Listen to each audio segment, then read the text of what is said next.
The major is over and it's time for another episode of HLTV Confirmed. It's episode 9 and I can't believe we've got this far without losing our minds. But I will plan on making someone lose his mind, and that is always Prof. I'm going to start with you, mate. How was your time in IEM? How was your time at the major? How are you feeling right now? After a day at home and sleeping for like 15 hours, Ooh. I feel 5 out of 10 with potential. Striker, you were there as well, mate. How was it? One thing I'm going to ask you guys about later is the whole interview situation, if you want to break that down. But yeah, how did it go? Cool. I feel like it went really well. Just the whole major was really smooth from our side, I think, for the most part anyway. Aside from like the very first day of the whole thing, so yeah. Really good. Feeling I don't even feel tired after being there because I was at home like 3 times during those 3 weeks, so it's like didn't even feel like a long tournament for me. So that's why Prof is dead and you're actually full of energy. Yeah, pretty much. Okay. Yeah. Prof's just weaker then. Sponge, you were the analyst, you were the man breaking it all down. You also did a bit of commentary. You were there for a long time if we include the minors as well. How you feeling, mate? Did you enjoy every moment of it? Yeah, it was great. I really enjoyed it. I got to be very involved in a lot of different bits and pieces. So when it all came to a close, I was quite sad because I felt like it was a very good event to be involved in at the time. And sure, the grand final wasn't exciting, but other than that, it was good. And a historical moment. Can you go into more detail on that? Are you allowed to say anything like that, just so people know kind of how many ideas and thoughts you have? Like, this guy literally lives, breathes, and does everything CS related. Some of the stuff, like a lot of the clipping stuff that we're doing on the Telestrator, we had a couple of like tools which ESL have built, which I can't go into too much, but there were some things that I was just doing straight from the green room while we were watching games and cutting it all live and trying to get it up. There's other stuff, but I don't know. I just thoroughly enjoyed being involved. I think when you get to be more invested in something, you're a lot more attached to it. That's probably the biggest takeaway from at least a work perspective for me. Yeah. Well, he doesn't want to give too much away, but yes, Chad does live, breathe, and everything to do with Counter-Strike, and he's very passionate about it, which is why we had one of the best majors ever in my eyes, but we'll get on to that after some breaking news. And the first thing we've got to start with, right, is just transfer season. Which ones do you guys want to start with? I'm going to let you choose, Striker. Do we want to look at the mouseboard situation? Do we want to look at Cloud9? Do we want to look at Grayhound at all? It's Roster Mania and it's only just beginning. Let's start with the mousesports one, because I feel like that's definitely the biggest that we at least so far have heard about. And I mean, it's an interesting one from a lot of angles. I mean, Kerrigan to mousesports, we kind of saw that coming, or at least we thought that was a pretty big possibility, even though we probably didn't expect Chris J to be a part of that team. After all, it's just like a complete overhaul with just Robson, Chris J ending up on that team, probably, at least as far as we know so far. With Sunny set to go to Cloud9, so that just sets up mousesports for a completely different team to what they had before. I don't know how I feel about it, right? Like, it's not really a problem. There's no problem there. I don't see like too many issues with the roster at all. It's just like, why mousesports now, if you look at their track record of making hasty roster decisions, they have to be towards the top of teams who are just like, it's almost as dumb as the Fnatic Godsent stuff at this point, right? They benched Sico and then they brought him back. They're doing the same with Chris J now. It feels like it's super knee-jerk, and that to me tells you that the players are still controlling so much of the destiny of that organization, which then means that it's highly unlikely that they're going to come up with a solid roster if they just let all the players do all the decision-making and don't have like a clear top-down kind of view or a coaching kind of regime or anything along those lines. So the roster itself, I think, you don't see that Frozen kids start competing on the highest level it's always exciting. We always know those prodigies, those kids coming out are cool, but I don't know. It's hard to get excited, right? Mousesports have done a lot of disappointing over the last year. That's the thing. I mean, if we disregard like 2018 and like the end of 2017 for mousesports, and we say, okay, this is mousesports new roster, it would kind of be okay. But they're a team that were contesting for titles for a good part of 2018, had the best roster they've ever had. I think they were second in the HLTV rankings for a short period of time, but mostly like top 5. And then from that roster that was making, I think they made, probably Striker knows the number of like 10, 12 playoffs in a row. They go to this, which is like a lineup that has potential, has some good pieces. We have no idea how it's going to work. And I think it shows, we gave some criticism to mousesports as an org for the handling of everything. I think if you're in that position where they were, like a top 5 team in the world, making all of the playoffs. International team, so you can pick up whoever you want, and you have some very good pieces. You kind of getting to this point that you're losing Sunny, which is your, I think, potentially best player. Like at the moment, Rops is staying, who's like a talent, okay, but still you lost that team, and you need to rebuild completely out of nothing. I think that's kind of a failure for mousesports. It's just curious though. You think about like what direction this team can go now. If they kept the core, you know, and then they just built around to kind of like what FaZe did when they got rid of Keo and Alu, right? They kind of just upgraded. But here, it's like mousesports have lost their complete identity. So for them going forward, it's just rebuilding. That's what it is at this point, right? They have to rebuild literally everything they've done. I don't think the namesake is going to get them very far. And I mean by the organization, not by the players. I put a lot of stock in the names of the players within the team, right? We know. Like I think we could go around in circles talking about that, but I think overall, for a roster change to... All right, everyone, we're back. Apologies for that. These things happen. Technical issues. Maybe if Lucas could get his shit together, we wouldn't have these problems in the future. We'll replace him if he keeps this up. But he's Chad, somehow still not fired. Yes, he's somehow still got a job. Obviously, we can't replace him. Clearly, we need the little Danish kid more than we think. He's actually a technical whiz. We just give him a hard time. Chad, do you want to continue with what you were saying, or do you want to... No, my point is that the team is just going to be in a position where we don't know. And I'm fed up of talking about shit I don't know. One thing I don't like on it is the whole thing with LMBT, right? He's probably the person you would want still in that lineup in terms of at least building a new roster, because you've just, like you were saying, you've allowed players now to make decisions here, and I don't know. I don't think this is going to work out. I mean, I guess I get kind of the idea of getting rid of a coach after the team fails, as the team did fail. But I don't know, like if it's his responsibility, it can be his responsibility if he had enough power to do something about it. But I'm not sure if he had enough power to do anything about it. So that's the whole discussion about coaches and teams and all of that stuff. But yeah, I mean, when you look at the roster on paper, it is exciting because of Voxic for me, mostly. He gets the play in a different team than HellRaisers that had obviously some issues. For me, he's the guy that's on the verge of making like the top 20, very exciting prospect, but at the same time, he obviously has some of his own issues that stopped him from making that top 20 last year. So can that be sorted now with Kerrigan, maybe Chris J as well? Can they get him in line to play how they want, get the maximum out of him? We'll see. I think that's a very exciting one. I mean, Frozen also has been playing pretty well online, but that's like the tier 2, tier 3 online CS. Yeah. But he's been pretty insane, 1.23 rating against like teams like Heroic or Uruguay or whatever, these like strict, whatever, avant-garde. Well, like, Rob's never popped off like we thought, well, at least like I thought, right? Like watching him play when he was just owning everybody, but now he's kind of just like, oh, that could be a bit close to the mic. He's just like fits a role, right? He doesn't have that crazy star potential about him. And you think about this team and the players that they're going to have now, who's has to be the star? Well, Woxic will have to perform every single game, right? Like, I'm not saying that I expect a decent haul from Chris J. I thought he was one of the better fragging in-game leaders we had. Rops is always solid.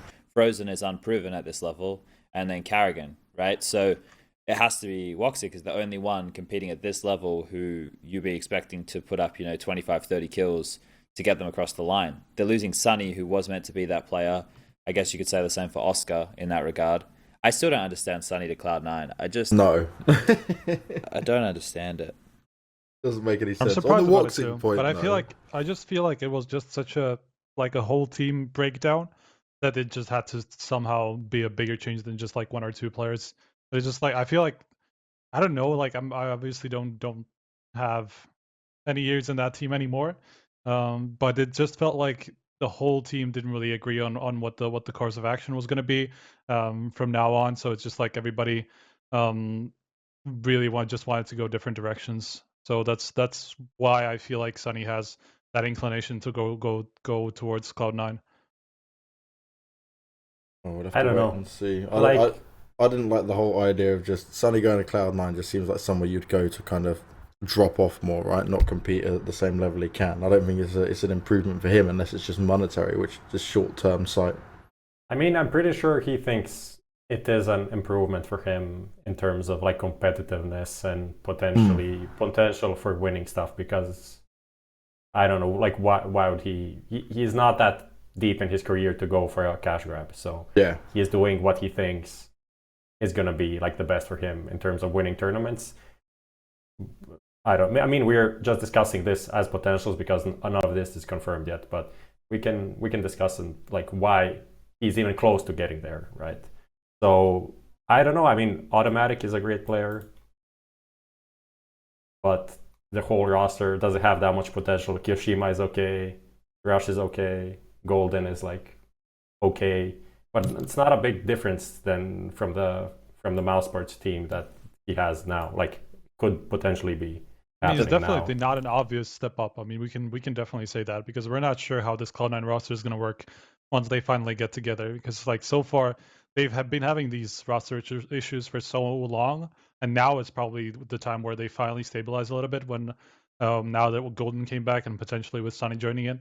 But I feel like this is like the time for Cloud9 to actually start doing something after like a year-long period of issues with the roster. So yeah, it's hard. It's just hard to judge Cloud9 based on what I just said, just based on them having like such problems for like an entire year, and even like at the start of 2019, obviously with Golden not being able to go to the major and Zelsis being like a very unproven player, then them just choosing to go with him to the major. So just this whole thing obviously puts Cloud9 in a weird situation, and just like nobody's really that excited about that team just at this point because of their results. But if we had Kerrigan instead of Golden on Cloud9, I'd say yes.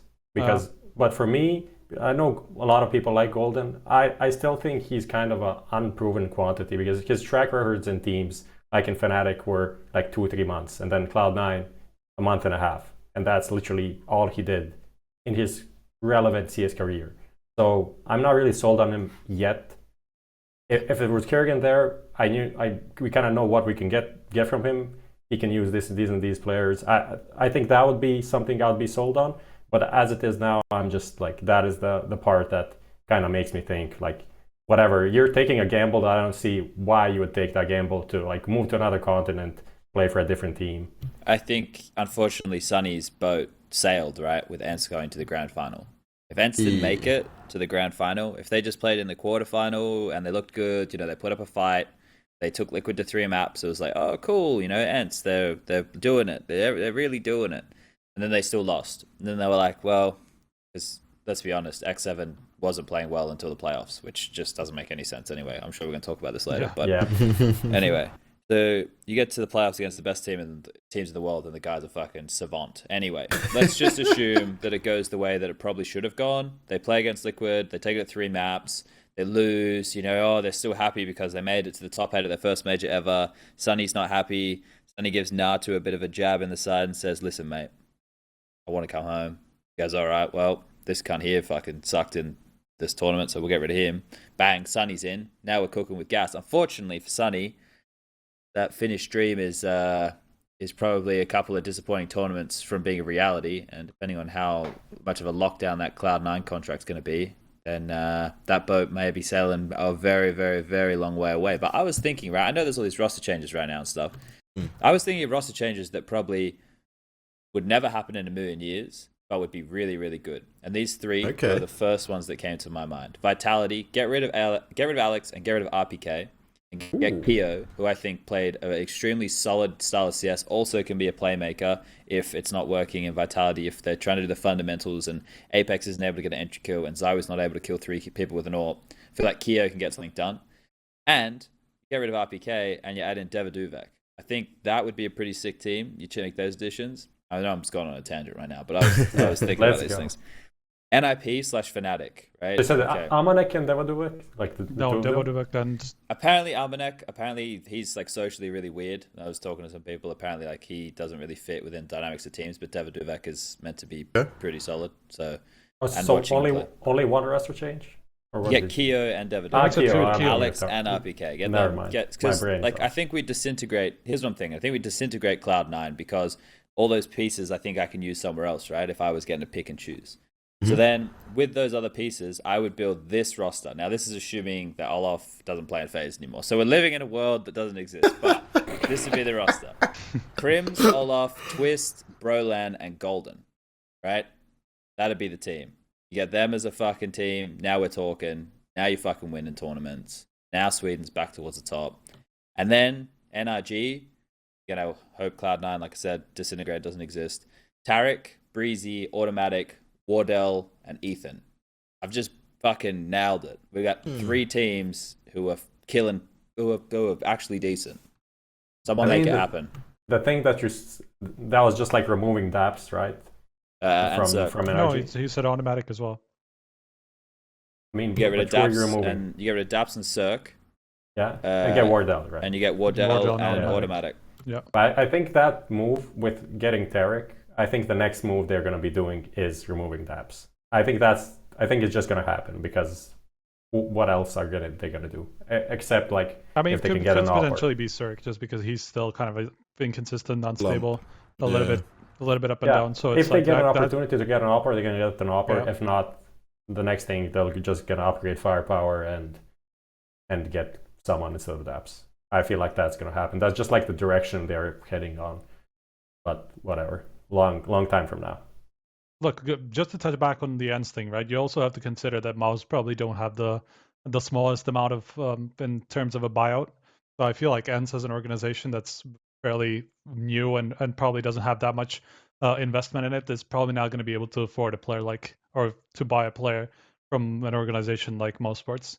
So that's another thing. It could have been like his contract could be lasting for another year or something, I imagine, or at least like half a year. So to wait for it doesn't really make sense for ENCE.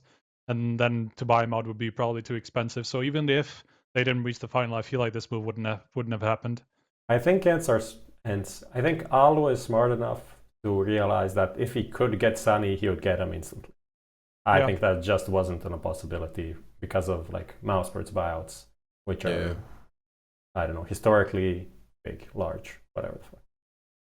Yeah. That's why I think this would probably not happen anyway. Kez, have there ever been a community that telegraphs a roster change any worse than Australia/New Zealand? Wow. You mean about Sterling and Sico? Yeah, and that was as well. That was I saw multiple tweets about that. One including Prof. I'm pretty sure.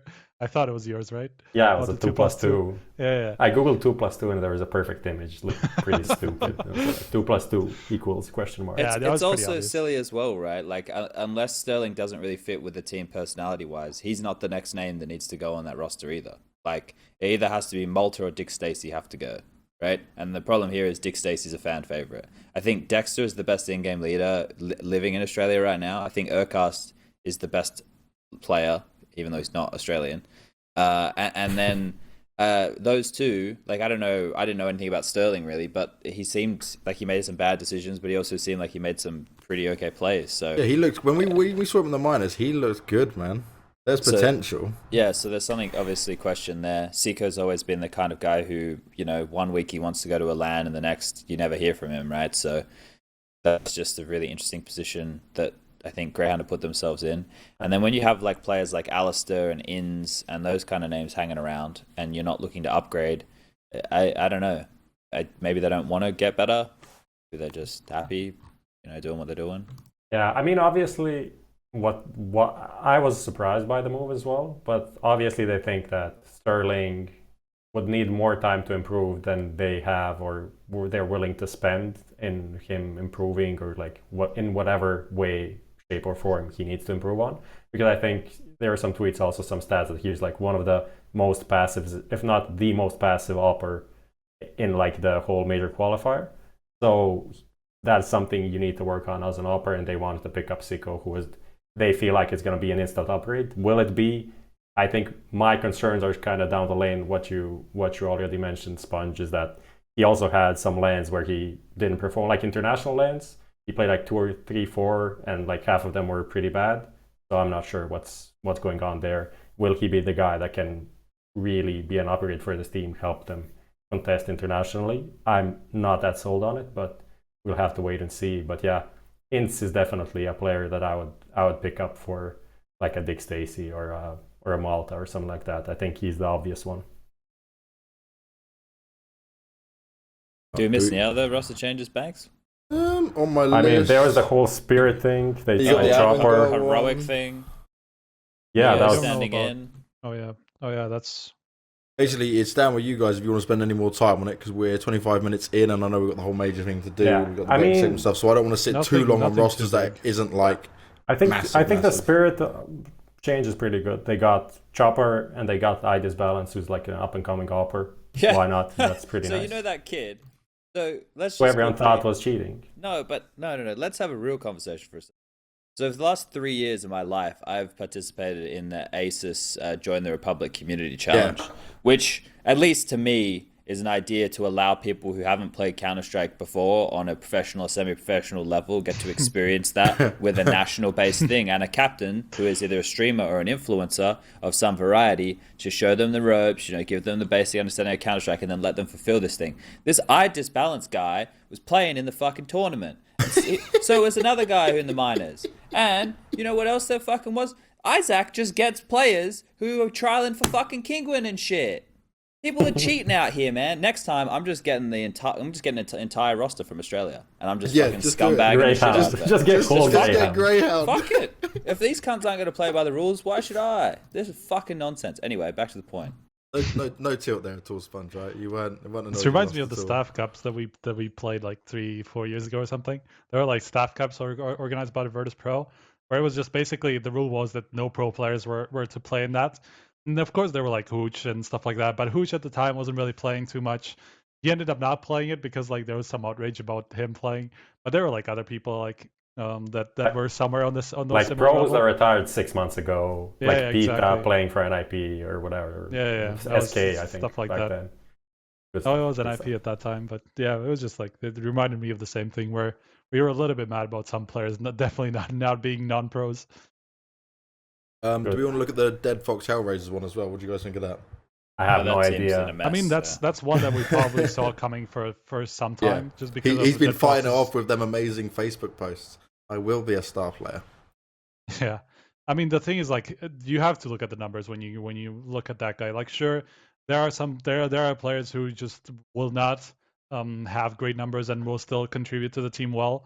But this is a bit too low when he's just like averaging something like 0.8 rating. That's really not enough. Then you're basically playing 4v5 most of the time, and that's just an issue for HellRaisers. So that I think is a move that makes sense. I mean, look at this, right? There's a very obvious improvement in that department on the cards, right? Which is Sico going to HellRaisers, which I feel like would be a very natural move, just because of the history, obviously, but also because of the role. So I feel like that would be a very good move. I'm pretty sure Sico doesn't want to go back to HellRaisers, but if I would not be surprised. No one calls, then he's gonna go probably. Like what else? That's the thing though. Like how many options will Sico have to join like a top 20 team? I'm guessing not many.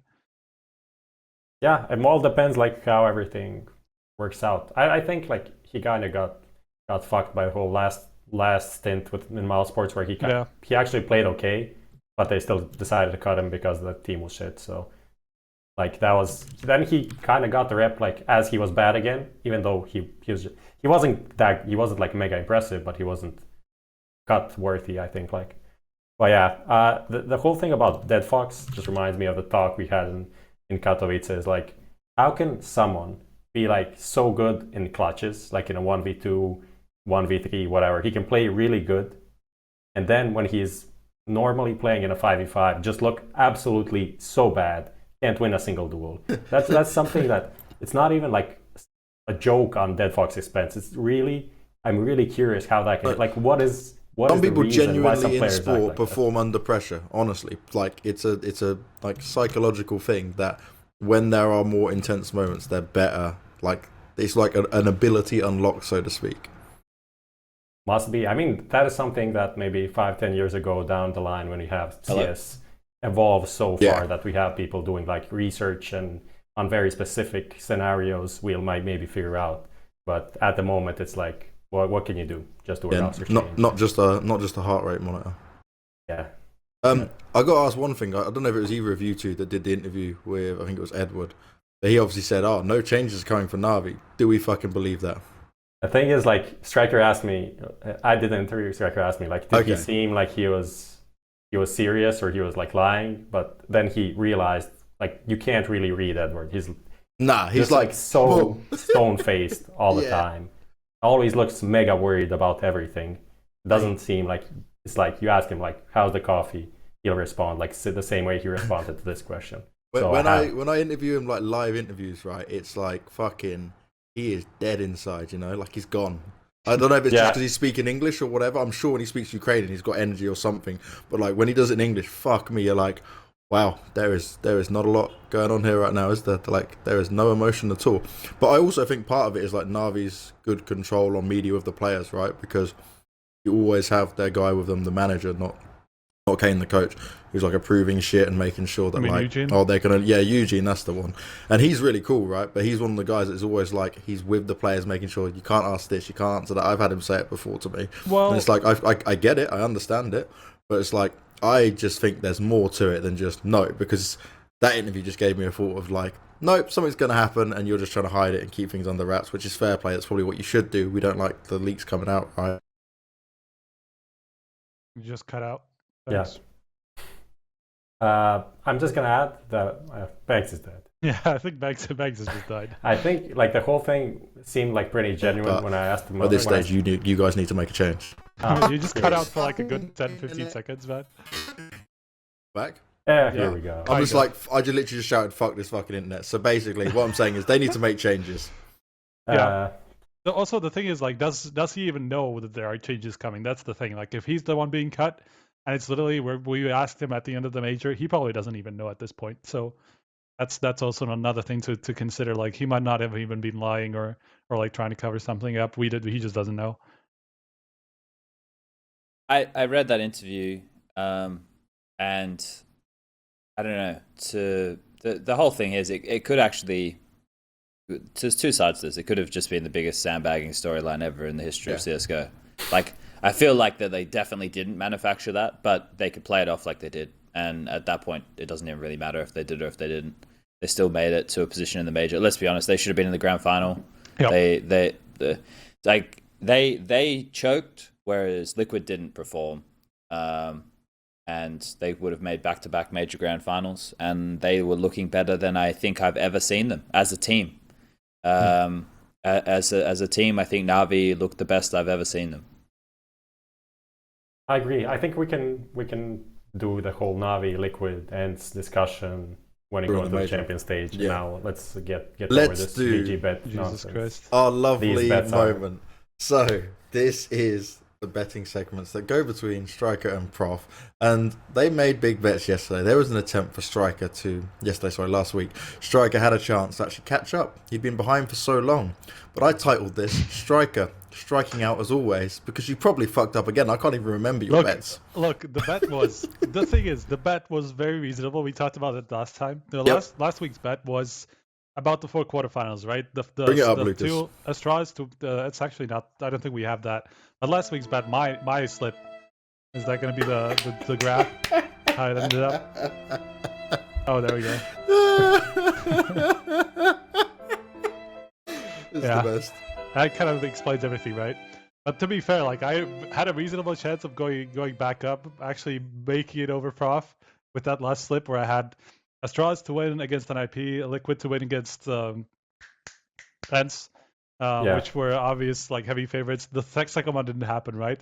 But that's not even the only one that I fucked up on. Like MIBR Renegades, I thought was going to go to 3 maps, didn't go to 3 maps, and the last quarterfinal I thought was going to go to 3 maps with Renegades and not the Renegades with FaZe and Navi. Didn't go to 3 maps. So like I literally 3 out of 4 things that I had in that slip did not come true. Look, so it's like fuck it. You got Astralis winning, so you can pat yourself on the back. You got one match correct. I got the one match that literally everybody had in their pick'ems. Yeah. What can I say?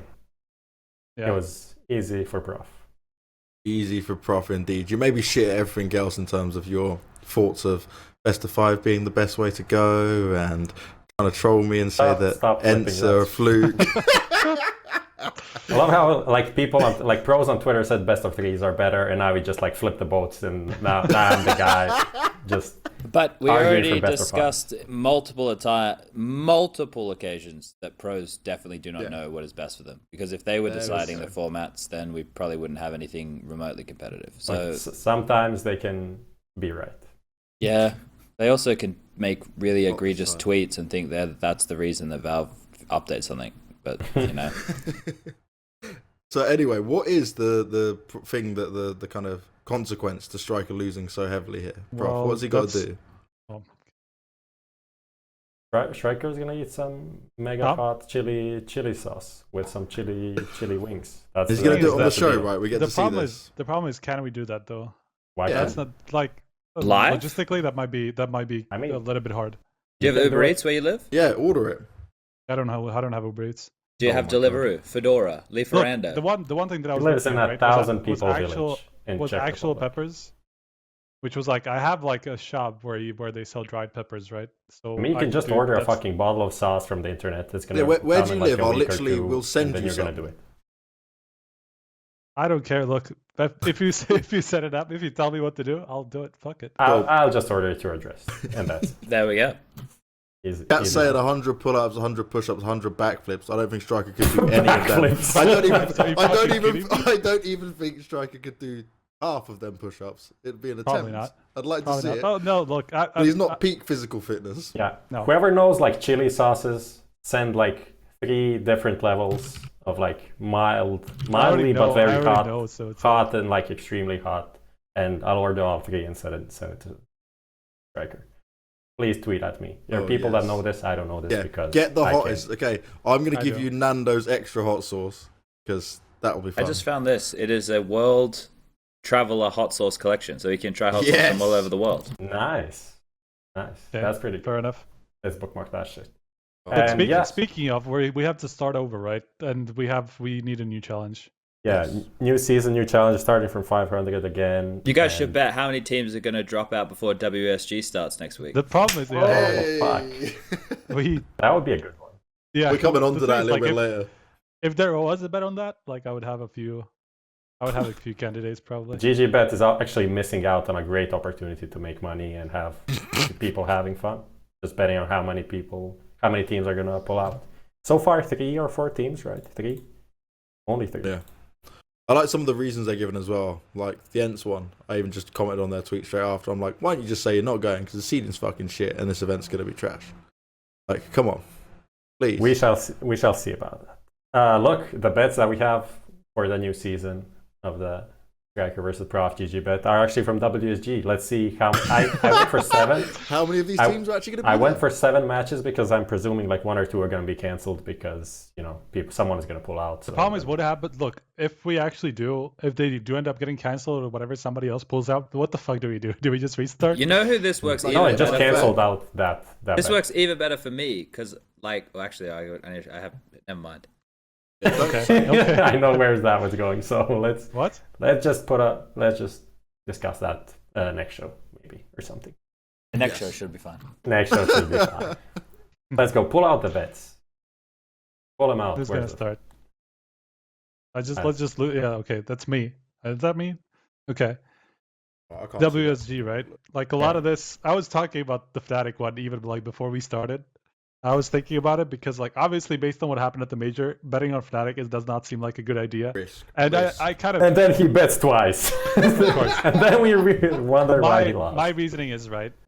I don't think Fnatic at IEM Katowice was anything else but a one-off. I feel like that was just like such a really uncharacteristic fuck up that I just don't see that happening again. I just don't see them fucking up the second time in this way. So for them to lose to Movistar or not Singularity or Windigo, who are like practically in shambles basically at this point, I feel like that for that to happen twice in a row, for them to fuck up this much, that would just have to be something else going on in Fnatic that we don't know about. Because as far as we know, like everything's okay between the players. They just fucked up that one, the major basically.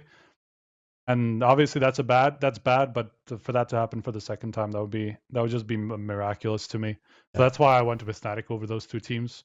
And the other 2 are fairly like that. Those are fairly obvious. MIBR to win against Dago, again, Argo have not been a team that has been impressing ever since Snatchy left them. Basically, they've been kind of like up and down, fairly okay at that like tier 2 level, but nothing too impressive.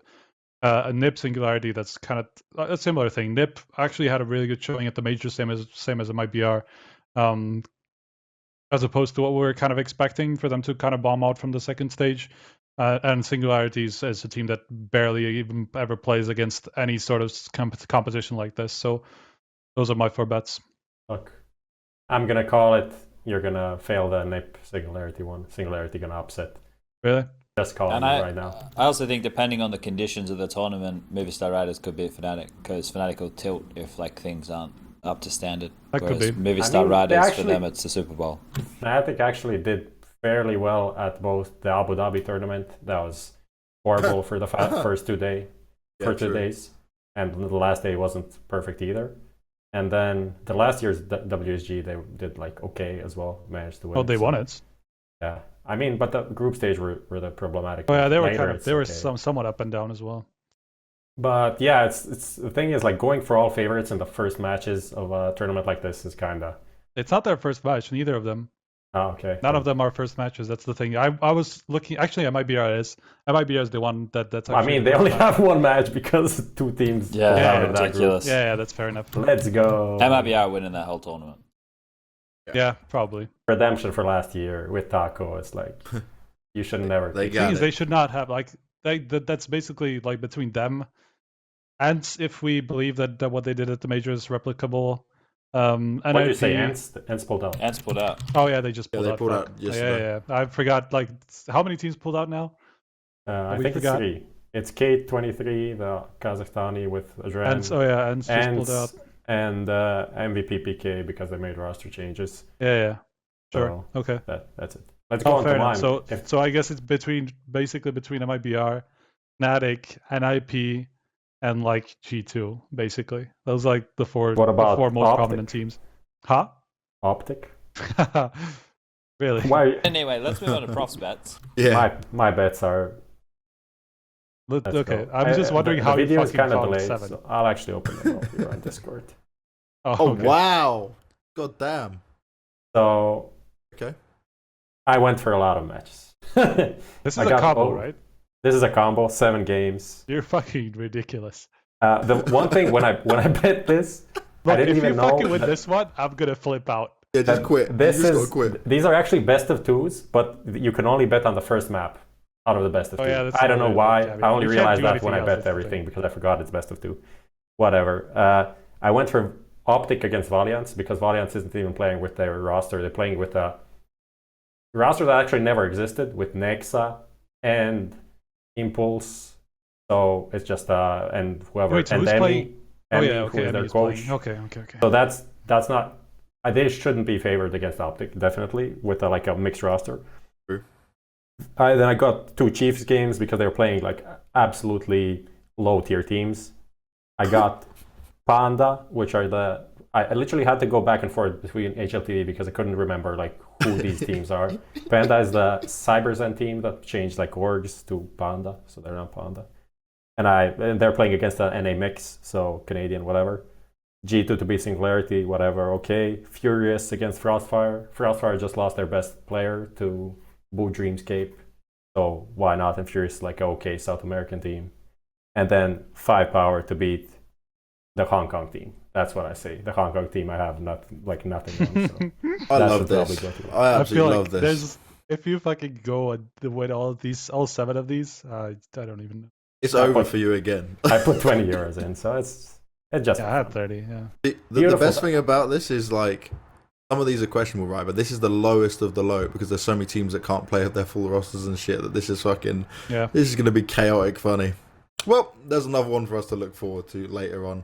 Remember, guys, if you are placing your bets over at GG.BET, make sure you are over 18. Make sure you have the money to bet. And also, don't flip out if you lose your bets because it's not Prof and Striker's fault that they're both shit at doing this.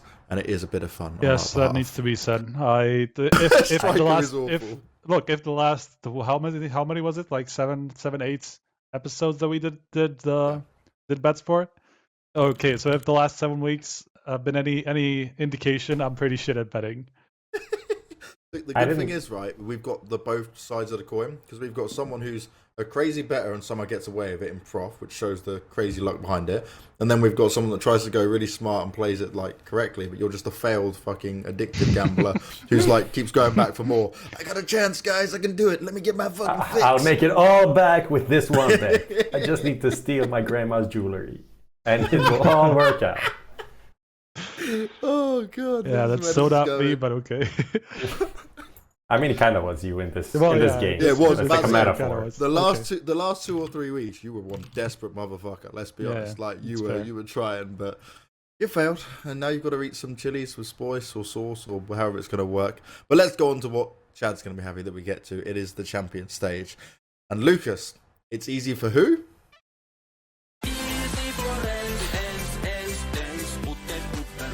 I've heard this too many times to enjoy it anymore.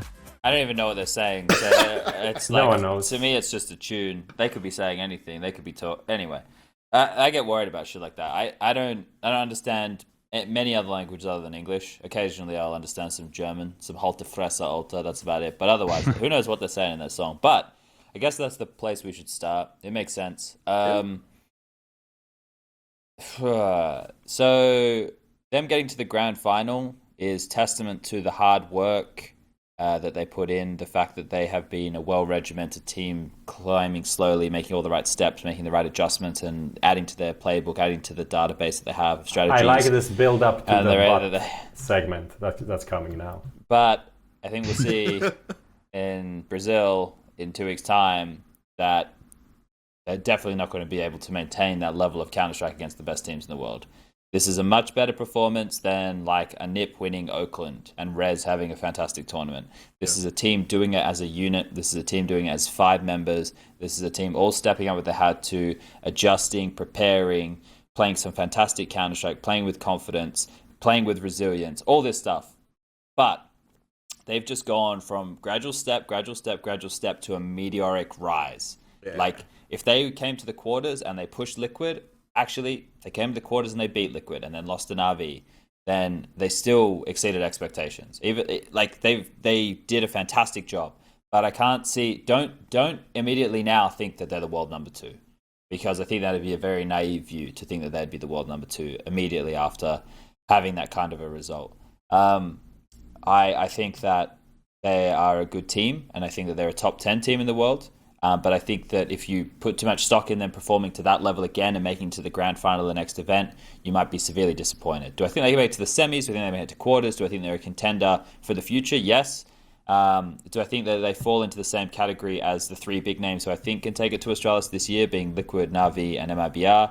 I think that if they go to another tournament and they can play to a similar level, I'm not saying play to the same level, but they can play to a similar level, then yeah, they're in the discussion, right? Because they have the most growth possible out of all of the teams. It's just very difficult to see them being able to replicate that kind of performance, considering when you look at their Challenger and their Legends stage weren't overly impressive. Like, Legends was rough. Yeah, they weren't. It wasn't overly impressive from them by any means. But yeah, I think that it's a fantastic story and obviously the revelation of the major. And before the other two chime in, there's one thing I'm going to just add to what you were saying there, Chad. I would, at the moment, compare them as the potential, obviously based off what we see after the major, because it could be the hype around the major, you know, all them little factors that go into it, the motivation behind it. But if I see one more good event out of them, like at least making it to playoffs, for example, right, then I would put them in a potential for being like the mouse sports style of team for 2019 going forward. Yeah, they can probably. I mean, they're not stylistically similar, but they in a way that the team that in placements and like how they play out. Yeah, that is kind of a place that like a top 8, making top 4s, stuff like that. So yeah, definitely. Like what Sponge said about the group stages, I only went through the major matches, so not the major qualifier, whatever it's called. And from the major group stage Swiss system towards the end of the major, they actually lost more rounds than they won. So that says enough about their whole run. Like, even though they got to the final, they like everything was mega close. They really should have lost that game against Big, and they should have lost against Na'Vi as well, but they didn't. So props to them for that. Like the comeback, but the comebacks were insane. But the thing is, like, the way they got to the final, it wasn't the way even like the craziest ENCE fans wouldn't say X7 is going to carry against Navi. I mean, not carry, he wasn't like a hyper carry, but he got so many important frags. So much impact, yeah. And he was the top fragger. Would anyone say X7 is going to top frag against Navi for ENCE? No one would say that. But that's what happened. And that's why I think the way they got to the final was a fluke. If it was like Sergey top fragging, Alu, I don't know, Ariel with the impact opening kills, I would say okay. They just played the same game but better, like against better opponents. But this is kind of, for me, a thing that happens once in 10 times or something like that.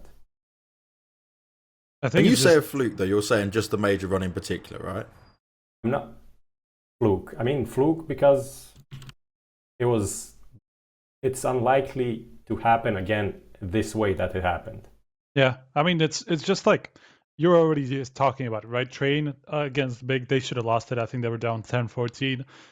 Inferno against Liquid, they were down 15-8. Was it? I think. Yes. Somehow came back on the second map. Could have gone to third map easily. Like the Liquid just literally choked that 7-round lead on ENCE, where they just needed 1 round to close it and go to third map. Sure, they still had to win the third map, but then it's just a different story, right? Against Navi, both Train and Mirage, I think Train was again something like 10-14, came back with 6 in a row somehow. I don't know how that happened. Like, anything about that run didn't really make sense, but somehow they did it over and over. They did it 3 times in a row on 4 different maps, or like 4 maps. Mirage was 12-6. Mirage was 12-6, and they were on a save. Oh like, yeah, I highlighted they won that save, right? That's Alexi picking up an AK off of Zeus, who, you know, the whole time we're in the green room and I'm prepping stuff for the telestrator and we're looking at what the likely storyline is going to be, right? And you're watching that game unfold, and Zeus is fucking winning clutches and he's making impact frags. I'm like, Zeus is fucking nuts. Like, my whole thing is going to be about how like exciting Zeus is, right? Because what he's doing right now is like huge. And I'm doing that. And then the score's 12-6, so I'm clipping all this shit. And then Alexi just fucking Formula 1 fucking swings, B-apps, kills Zeus, picks up the AK, rotates back. He's waiting, covering the window using the pot plant position. Simples in window, goes for like a really uncharacteristic simple peek. Like, it's super weird, the fight he goes for. Alexi fucking destroys him. Rotates to CT spawn. Gets a kill from there, smoke lands, plays in the smoke, hides in the smoke, teammate comes CT, Electronic kills him, Alexi swings from that, kills Electronic, it's now a 2v1, okay, here it gets traded, Ariel's on a flank from a ramp that nobody would have been expecting to come that late in the round because of how much chaos there was. Ariel comes in and kills Edward, wins the round. And at that point, that's where the comeback pretty much, you know, begins. That's like, I don't know. I just don't see. But even from that position, happening. it's like, it's still a big comeback. Yeah. Even despite winning the Sico. It's just, I don't know, it just didn't make sense. And it happened too many times. That's the thing, right? It happened too many times for me not to believe that this could... Sure, that was like a pretty damn miraculous run for them to pull it off basically on four maps throughout that run at the major, to pull off 4 different comebacks. So I feel like that's not... Probably they're not going to pull out 4, but it's still kind of... It indicates some sort of resilience, right? It indicates that they have what it takes to at least like push through some of these deficits. Yeah. So I don't think it's going to happen again. I agree with that. But then again, it also shows something about ENCE into the future. Yeah, because they were they had that, I don't know, choker tag because they were struggling to close out games. So then they come into a situation where they're like a lot behind, and now they're like the kings of the comeback. So how which is crazy, like, right? In one tournament, become from the choker to a king of the comeback doesn't make sense.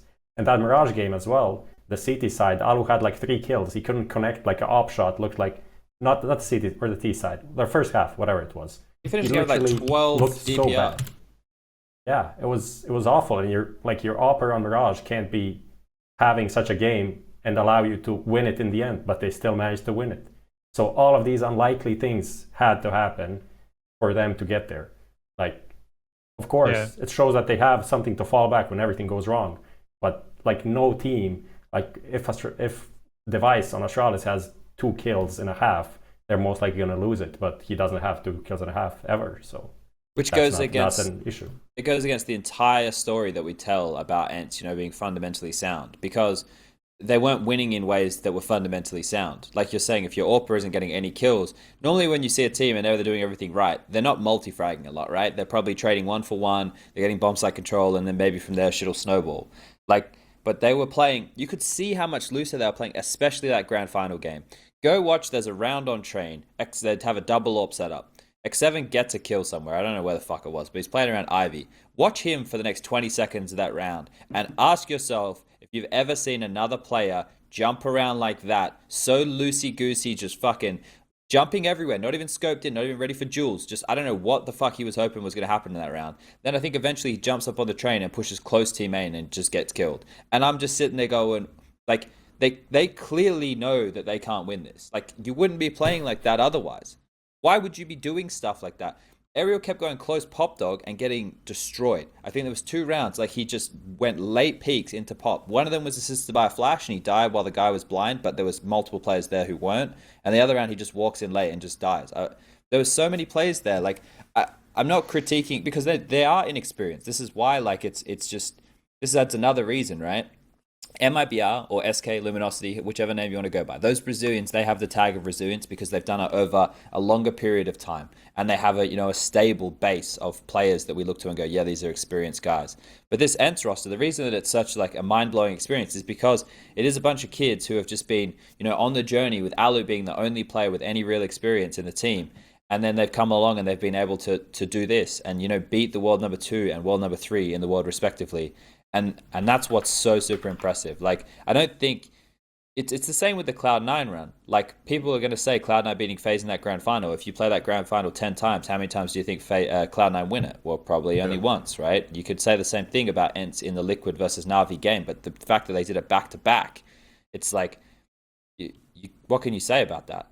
Like, what you can't say anything about it at all. It's like, fuck. I think what this is as well, you have to think how scary it is for other teams, because you look at Astralis, right, and what they've done I don't mean inside the game, I mean outside the game. There's like this friendship, this family kind of situation, the tools they have. You have ENCE, who obviously Natus being heavily involved is someone who understands what players need as well. These guys get a lot of what they want. You can see they've got that kind of will and drive together. And I don't know if anyone's watched ENCE have got on their YouTube. I'm not trying to fucking promote some shit, but like, it literally gives you, they don't cut the bullshit away, basically. They're filming what's going on with the team. They show you the arguments, they show you the shit talking, they show you how their discussions work. And when I first saw them, was it Starladder, the one with Vegas Squadron final? Yeah. So I saw them after they'd lost one of the maps they shouldn't have lost, because again, they have all their games really close. And I'm there and I'm watching them all talk and huddle around. And there was no animosity, there was no anger and stuff. These guys were just like keeping it together, holding it strong. And Twister, he has so much impact on that team. He does not get enough credit for it either. But it's one awesome thing, right, to see that. I give them like another year or so of this, and if they can keep it together. Yes, we can look at X7, for example, and think, okay, there might be times where he's not exactly like putting up the numbers he's supposed to, right? But them as a unit, them as a team, them as like what they've got together as a band of brothers, so to speak. That's where I think it's like, give them time and it's going to be very scary. This could be like the coming out for X7 though, right? Like, this could be him like realizing what he needs to do in the moment to play at this level. What are you suggesting, Chad? Well, what you think, I mean, like, in terms of him like embracing playing at this level, right? Like, a lot of people, it can just click like that, which sounds ridiculous, but maybe that was the case. I don't know. You need a little push over the hill, right? So yeah. You're like really fucking, I feel like I'm shit, so I'm just constantly going to continue to play shit. Maybe this is the Zipex moment. Yeah. When he was about to get cut from Astralis and suddenly started pulling his weight, Could be. Could be like one of those moments as well. The thing that kind of nothing makes sense. Nothing should have happened this way. So we are most likely, I at least, as a CS expert, I'm going to say that X7 isn't going to be playing insanely well from this point onward, but this was the outlier. And then next time, if they do make the final of the major, it's not going to be because X7 was the most impactful player on the team. It's going to be because Alu, Sergey, Ariel, and Alexi B did what they needed to do. So that's why I think in that way is a fluke. It's a stroke of good luck, and like some things going their way that then with the basis of good play that they have made them actually good. Am I lagging out? No, you're not lagging out. I'm just fucked again. So I think, like, from there, obviously we had Astralis in the grand final. I don't feel like we need to say too much about that whole situation. And, like, I get the sentiments from the community about it being boring. I'm not going to sit here and, defend that standpoint any longer. I think before we go to Astralis, we can just touch on Navi, because that's like together with the ENCE thing, the semi-final. Sure. Because, of course, people are now in the chat saying, wow, why are you saying this is luck? Like, people... Do they actually think that ENCE is a better team than Navi? That they played better at this tournament than Navi? There are people who genuinely will think that. That is the problem, right? That like I just retweeted a guy who thinks a team, right, who has never played together before, who is just going to come together as a roster. This is what he says: how can you call yourself an analyst? mouz imploded and has 2F. The biggest European talents in Frozen and WESG, a solid second caller and all-rounder in Chris J, one of the best in-game leaders and one of the best bomb site soul anchors. You don't know shit, mate. This is top 5 EU. So he's basically making a claim that a team that has literally never played an official match together and may or may not actually be a team because they haven't formed is a top 5 European team. Now, could he be right in a year from now? Potentially, right? There's potential for that. But we're talking about in the now. And when we actually broached that topic, we said, oh yeah, they have good parts, but probably nothing going to happen, right? We're talking about Counter-Strike now. We're talking about Counter-Strike in the major that just happened. And it's the same situation that if you put Navi up against ENCE and you play that series 10 times, just think for a second. Just think for 1 second before you say, give it an answer. You have an experienced team with the best player in the world versus ENCE, who are on a fairy tale run, right? The reason that we make comments along the lines of it seems unlikely that it would ever happen again is because the data of them in the past backs up that narrative. You need to have information, otherwise you're literally just guessing. You're like people who believe in God. You are just sitting there and believing something because somebody else has told you it's that way, or more importantly, you like to think that things don't exist. That's great too. But my point of the matter here is you need to actually have evidence of something if you want to make a comment on it. I can come out here, and one of the broad statements which I'm going to make when we talk about MIBR is I think they'll probably be the team this year to beat Astralis. Whether it's in a final, I don't know, but I think they'll be a team who'll actually beat Astralis. But why do I have that information? Because I watched them play and I actually think they're on the right path and their map pool syncs up very well. I've never seen a roster with 5 players, including Frozen, WESG, Carrigan, Christian, and Rops, play together. Couldn't say they're top 5 in the world. It'd be impossible. Exactly. Or top 5 in Europe. It'd just be impossible for me to say that. It wouldn't make any sense. Same with the ENCE Navi thing. How can you expect them to beat them more than 50% of times if they play the game 10 times? How would that happen? Tell us your win conditions for that.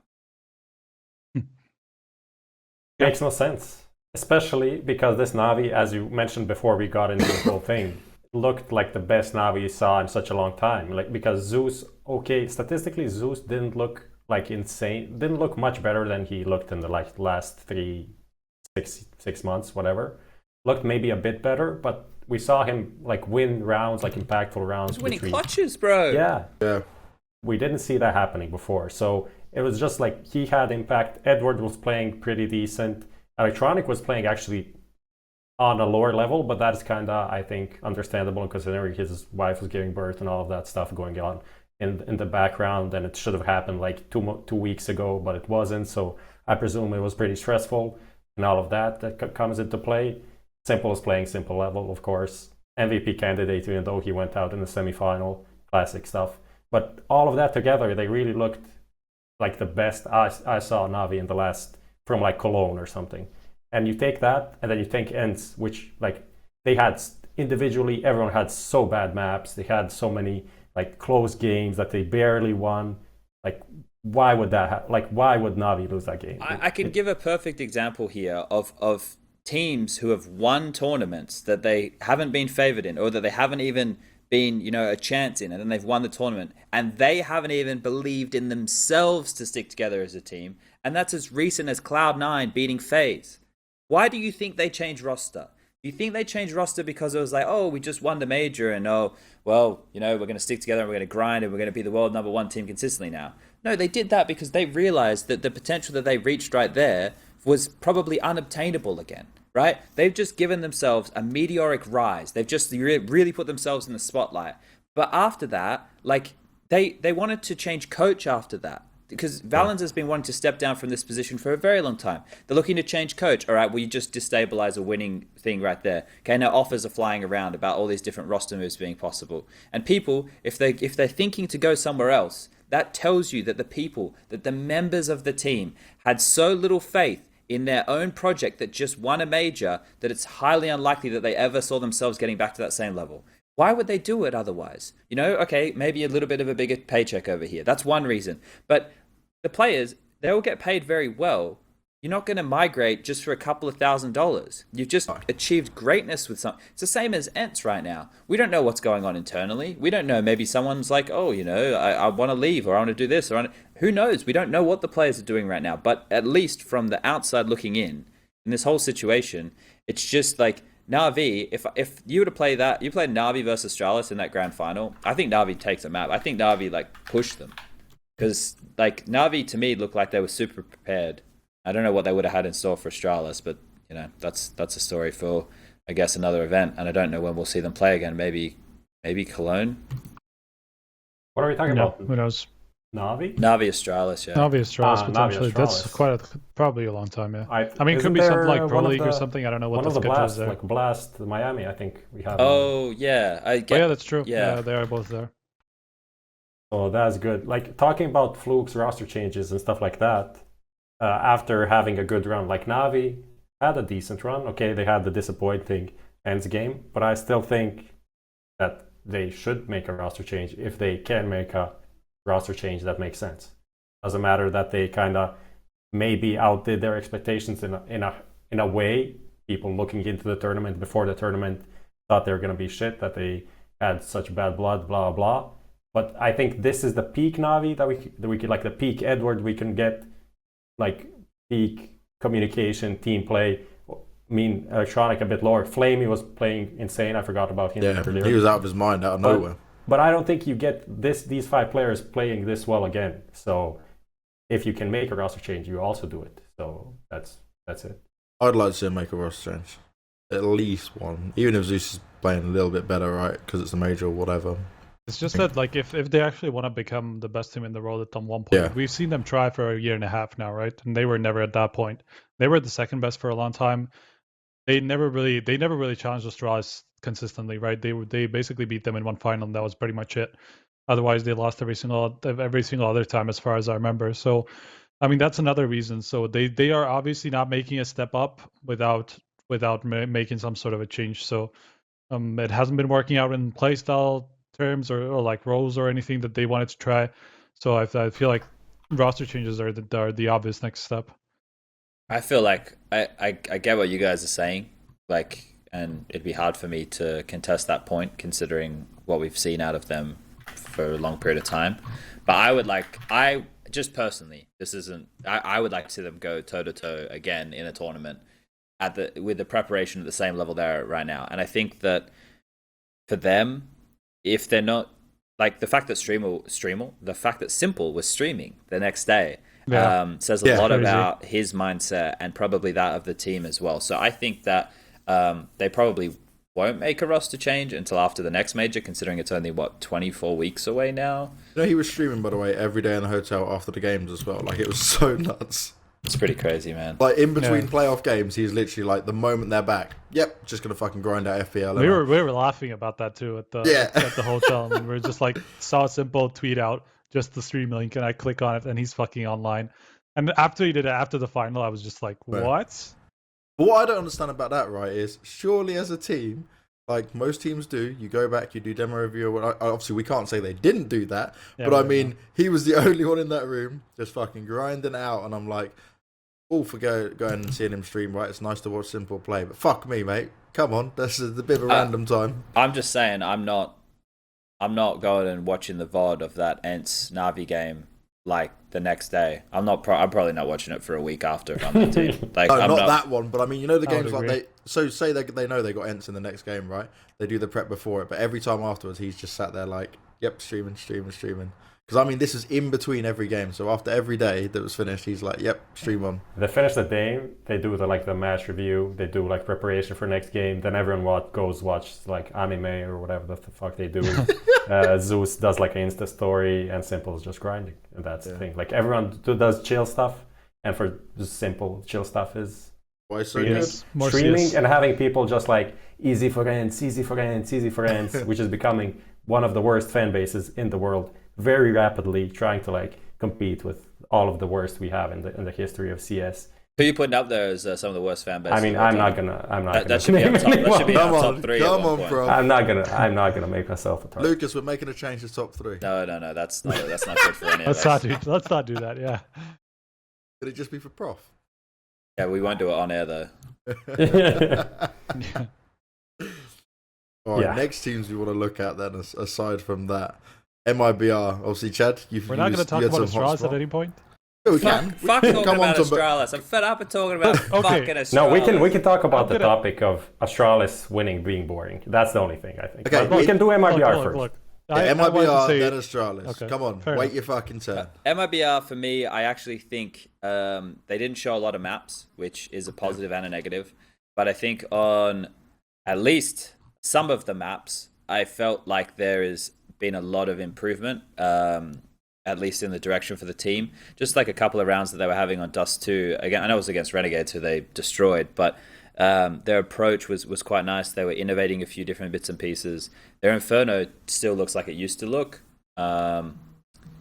Yeah, I think that they're in a good direction. If they have Train, if they have Overpass, if they have Dust 2, it's a pretty nice map pool to have against a team like Astralis, right? Because you ban a nuke every time. Yeah. Astralis aren't going to risk cache.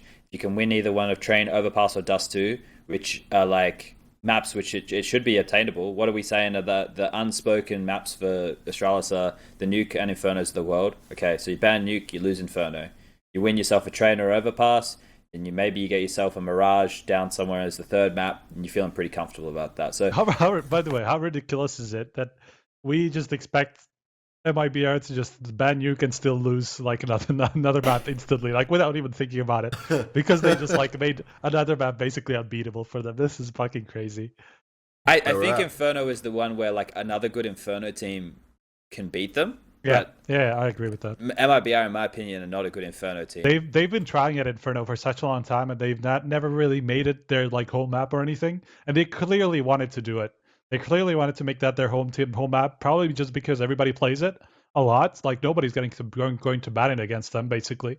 So it makes sense to make it your home map, to make it like a very good map of yours. And they tried with the American, with the Brazilian American lineup. They never really got there, and now they're trying against the. Maybe potentially, I'm not sure. Obviously, like you say, we haven't really seen that many maps out of them, so it's hard to say. But I imagine they are also focusing on this a lot, just because of what I said. Everybody really plays it.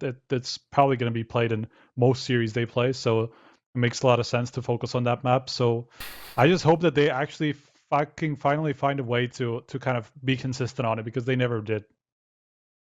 Says Amex MC in chat. MIBR is not good at Inferno. Coldzera is.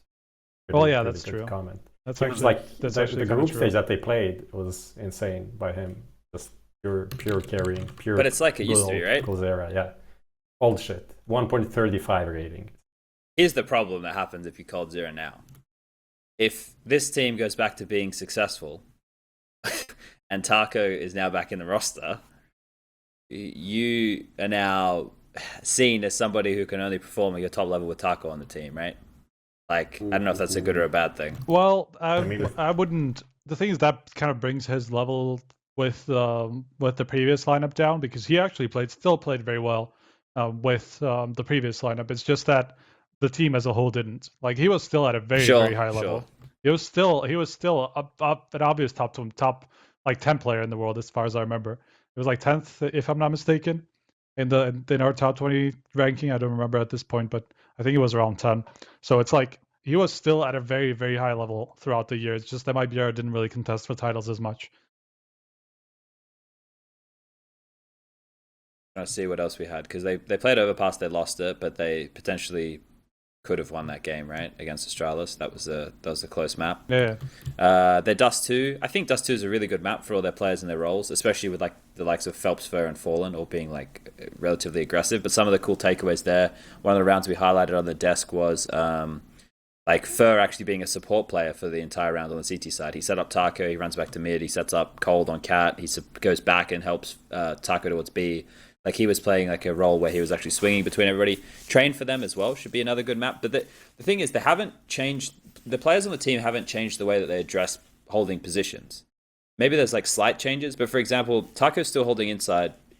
He's good at it. He's great at it. Like there's no doubt about it. But he's still doing the same thing. So for me, it was like just watching these guys before all the roster changes happen anyway. Cold Zero still playing Ivy in the same way, passive towards the back lane. You know, that means puts a lot of pressure on Phelps and Fallen towards T-Main and Pop Dog. Also puts a lot of pressure on him. If they come out, he has to either, you know, go for the duel or give up a lot of territory. All those little bits and pieces that still seems like same old. Mirage, same old. You have the same setup. You've got Fallen window, you got Phelps and Fur over towards A, you got Cold Zero on Cat and Taco B. Like that's the same setup that it was when they were playing in 2017 and things, you know, they won 5 tournaments, right? But then for I think whatever reason they still changed rosters. So the whole thing must come down to the crux of the matter being the mentality of Phelps or the way that Phelps fit into the team. So hopefully that year and a bit window between the time and changing different teams and being back and forth and being thrown around like that has done enough to make it so it works, because I genuinely think that this MIBR roster in 2019 is going to be a contender. the funniest thing about it all, if they actually just go into playing their old position, like the positions and doing like the moves that they did in 2017, it's going to catch people off guard because the meta changed so much that just playing the way you did 2 years ago it will be vastly different to how people play positions nowadays.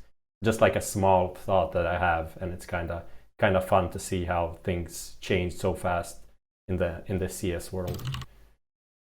I mean, they were still like, for example, Cold Zero was still playing that even with the previous lineup. He hasn't really stopped. That's the thing. Like, it's not very surprising to see my BR play this way. Yeah. Just in general. One thing on that as well with the MIBR thing, Vendetta mentioned it in chat, obviously the fact that just going back to all your own language, right? That's got to be a massive booster in it anyway. Clearly the English thing didn't work out. For Coldzera particularly, I think like his English, I mean, doing interviews with him is good, but I think his English, just like communication, clarity of speech, and being fast with it, I think he was the guy that potentially struggled the most, like more than Fur. Like Fur's English is pretty unexpectedly good because he does, like, people don't see him talk. His English is actually I think you get the most out of Taco, Fallen, obviously. There's like the front runners with it. Obviously Zeus is fine, there's no problem with it. But yeah, Cold Zero, when he does interviews, it's more a bit like kind of shorter answers, not as in depth, and just more like happy-go-lucky, smiley Cold Zero. No, I mean, he kind of goes, he actually does go in depth. It's just that, like, his turns of phrases, he doesn't really know the phrases that he can use, and he just, like, tends to, I don't know, be a little bit chaotic in his answers, but he actually does try to go in depth and just, like, explain even, like, individual rounds and stuff. So that's not really my experience with him at all. It's just, like, yeah, like Prof said, it's just more of his English. It's not that he's bad, it's just, like, he just tends to speak really fast. And you know, that kind of makes him make mistakes and stuff like that. So it just tends to be, you have to think a little bit after, like, transcribing it. I think it, like, Cold Zero's interviews need to be transcribed because you kind of need to fix certain things right? After him, like, especially like tenses, because he tends to use just basically present tense for everything. So like you kind of have to fix that before like it goes out, because otherwise you guys get that benefit chaotic. When we're doing it live on video. It's not an option. Not an option. Of course. Yeah, he's one of those guys that you really want to do in text, because he's going to be more comfortable saying a lot more. He's going to take his time, and then you can really get the real That's true. stuff. That's true for a lot of players, by the way. It's just they are, a lot of players are just a little bit timid on camera and just so much more comfortable when they literally just have a recorder and especially because you can fix anything if they like mess up the English or whatever, so they don't feel like uncomfortable. That's also why these fucking teams with all their money should invest in media training across the board. Please. No media. Well, No. Yes. Let's not Then do they'll that. just give bullshit sports answers. Like, I don't want that, but I mean, like, stuff. teach them the fucking I how to be on camera, how to, like, kind of conduct yourself. I'm not saying fucking be a robot and be technically, oh, you must say that we are an awesome organization, that kind of shit. I want the same fucking answers. I just want like more understanding. Yeah, I feel like they're kind of not mutually. I mean, they're mutually exclusive. I don't agree with that. I'd say like I know players that have had media training. Yeah, I can still get a lot out of them regardless of it. Yeah, like me. There you go. I guess it Look was at Chad. He's unfiltered. Plus, my motto was, if you can't be the best, be the most entertaining. So that's a pretty easy. Makes a lot of sense. That makes a lot of sense. My motto with the HLTV prediction game that we had: picked all the upset teams, finished last. Don't try and cover that you were shit again. Well, I did win the important game of betting. You won the one, Striker, so you didn't have to. Yes, okay, you beat Striker, but you also did shit on your overall betting. I didn't know. I did okay. I was like, you finished 9th, 8th, and that's like out of 25 or something. That's like out of look. I was in the bottom. I was in the top third, so that's okay. Top third, all right. It's not shit. Congratulations, senior writer for HLTV analyst. Top third, like finished above, like below forum admins and like match page updaters and photographers. That tells you the real weight of predictions. Yes. Yeah. It's just like so many. Look, it's random as fuck. So many upsets happened, right? So that's the thing. A lot of people got them right for the wrong reasons, basically. Yeah, upsets make it more interesting. Upsets make it more fun. That's why betting exists, because of upsets and shit like that. It's been in every single sport since that. It's not just on esports. But one thing on that media training thing, I fully think teams should have media training. Like, I know plenty, like even like some of the Fnatic guys, right? Okay, some of them are a bit dry to fucking interview, but like you can get a lot out of JW at times. No, JW is fine. JW is the best of them at this point. That kind of media training comes from also more the organisation itself, right? Than actual like going off and hiring some fucking nonce in a suit to go and do it. Like, I just mean get them a bit more used to cameras, get them a bit more feeling comfortable and confident to get the most out of them. That's more about experience and them actually being willing to do them, because like they're not going to get comfortable until they get some of those experiences in, and that's the problem. Yeah, but you can train these players, right? You can do it while your own content. Look at the ENCE players. You even had fucking X7 when I did that little fun bit with him. He'd never done an English interview in his life before I did the one with him. Sure. And then he was even up for doing like a gag and stuff with it, because it's what he wanted to do, because they've been filming so much for all their Finnish stuff. He finally wanted to be like, yeah, I'm going to go do an English one now as well. Sure. Okay, he did pretty much choke it, but it was a very emotional moment for him. So I'm not going to try and hide it from that. But I mean, it's like giving them the confidence to go ahead and do it. And for someone like us who interview a lot of players, right, I want the best out of it in that sense. Someone says just in the chat now, Alexi B is pretty good on camera. I think Natus told me that his father is like a journalist or something like that. Okay. So he actually trained him, like gave him he's good advice fun. And tidbits. So that's why he does it, and that's why he's so good, because he kind of put effort into it. One thing, right? Because of like his interviews with Frankie, that it kind of got the report of like him just answering like in single sentences and sometimes just a few words, like yeah, yes, and stuff. So yeah, he did that all the way back from Star Ladder. That was like, that's the thing, right? Those are the interviews I keep remembering, and I never interviewed him before this major, and I had him either at the minor or in the first. I think no, it was in the first stage. It was at the first stage of the major. I had Alexi, and he was fucking like he was killing it, man. Like he was long answers, detailed, like a lot of in-depth stuff. I was so fucking surprised because of the camera interviews that he did on stream with Frankie and a couple of other people as well, as far as I remember. So it was just interesting. Yeah. What did we didn't talk about? I know we want to talk about Astralis. We didn't do Liquid. Yeah, we didn't do Liquid. I think we can do that short just because it was fun. We didn't do Renegades either. Renegades, I think, did exactly what we expected from them, so I don't think we need to dwell on that. You could also say the same stuff that you said about ENCE, probably with Renegades. Yeah, in a different way. I mean, we did expect them to like crumble under pressure, lose to the more experienced side, even though on paper they had the better track record, just because MIBR didn't play anything. So that's more or less it. With Liquid, I feel like Liquid is one of those things that I kind of want to give a excuse why we didn't think they could mess up like this, was because so many teams had so many changes, that there were so many like unknown factors, that after we saw Liquid play one event and they were kind of on the same level, played similarly, we just wanted to make them like a quantifiable part of something and say, okay, it's like the old Liquid. They're like top 2, top 3 worst. They can't lose to lower ranked teams, and it's all going to be okay. But in the end, it turned out that they simply didn't.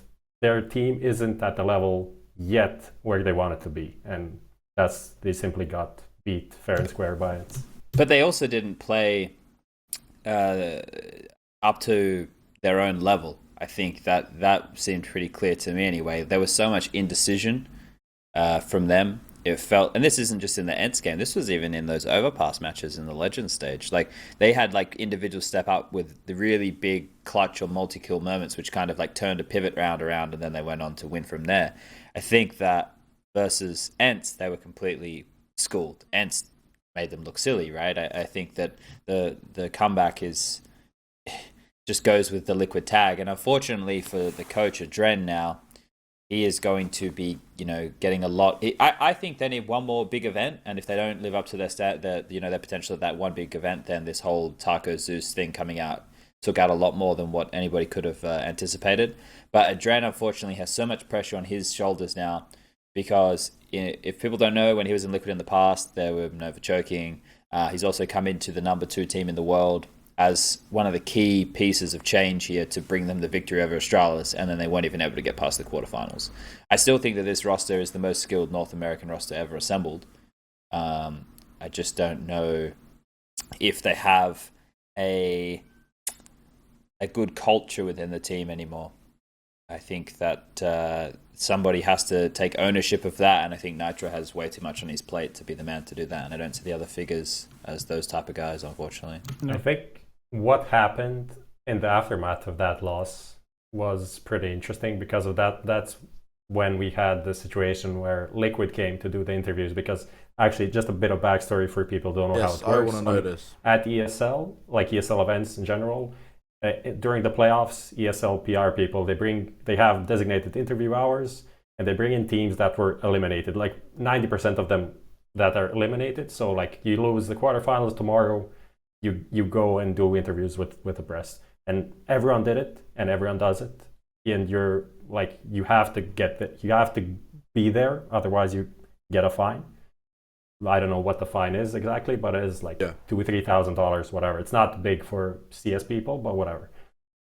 And so it's, as maybe some people tweeted, like, why would they do interviews if they lost? Like, everyone is doing these interviews. It's not the best thing. No one wants to do it, but it's like 20 hours after you lost.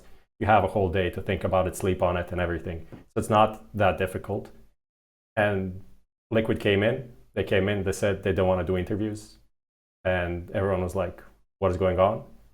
So they have the right to deny whoever they want, and their right was used to deny every media outlet that was in Spodek. So it's like, okay, that's how you want to play it. And they didn't. They turned up to avoid fine, basically. Yeah, that is also. I mean, I'm not completely sure. Maybe they got fined in the end, but it seems like they came in and they sat there for 45 minutes not doing any interviews, and then left.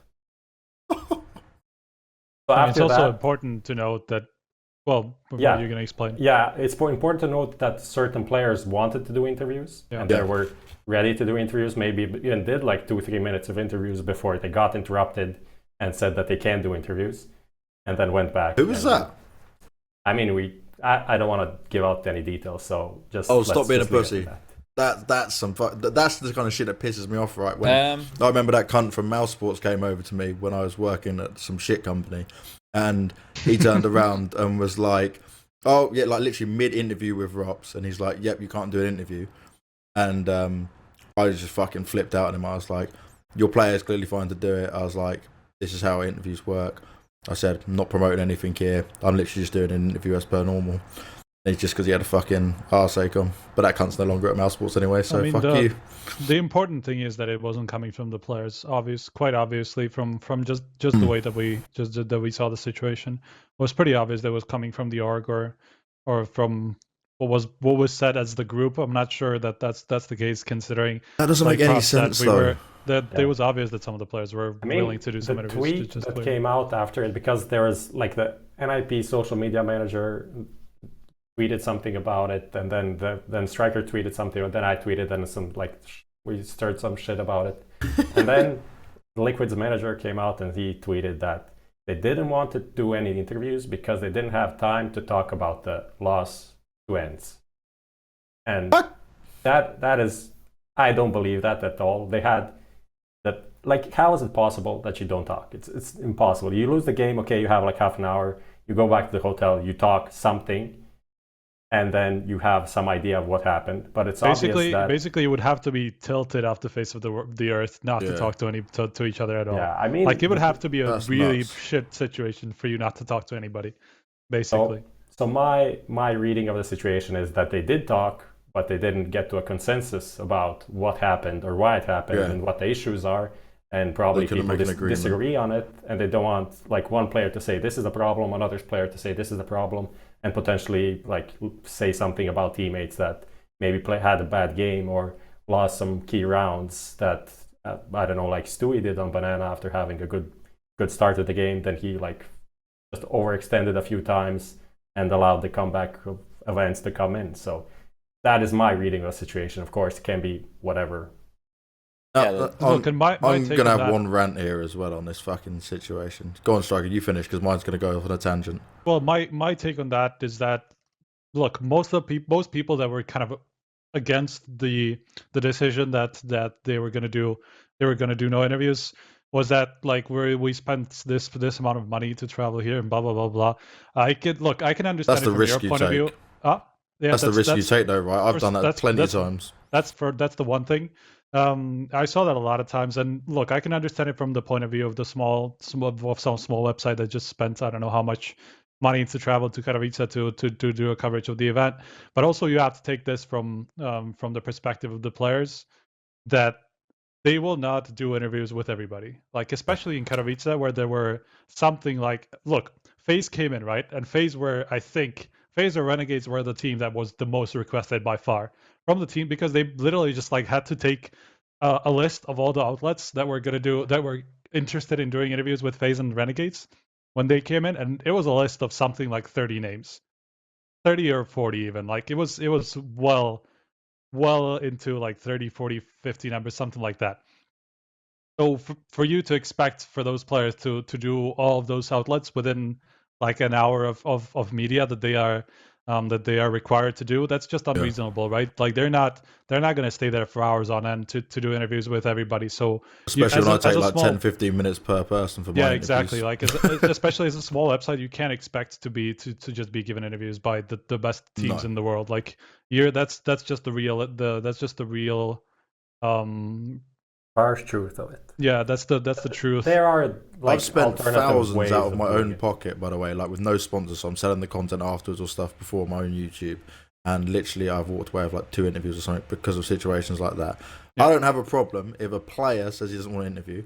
I benefit from a lot of players having good relationships with them personally to get interviews and stuff like that. One thing I fucking hate is these shit cunt websites like BBC turning up and trying to fucking do esports, and they don't have a fucking clue. They're wasting everyone's time. They come with massive setups. They don't do anything for the actual community, and they also spin stories and fuck us in the ass with like, esports doesn't include women and shit like that, and all whatever the fucking take they want to go on. Of course, Banks. Those guys get to the front of the row, get escorted by ESL in, get all the players they want, lined up. It's like, and you guys, you that like you're at every tournament, every time interviewing this player, know him very well. You can wait for like 20 minutes until this guy asks MBK what he does on the toilet. Does he think about CS? And this is literal what I love now. I heard.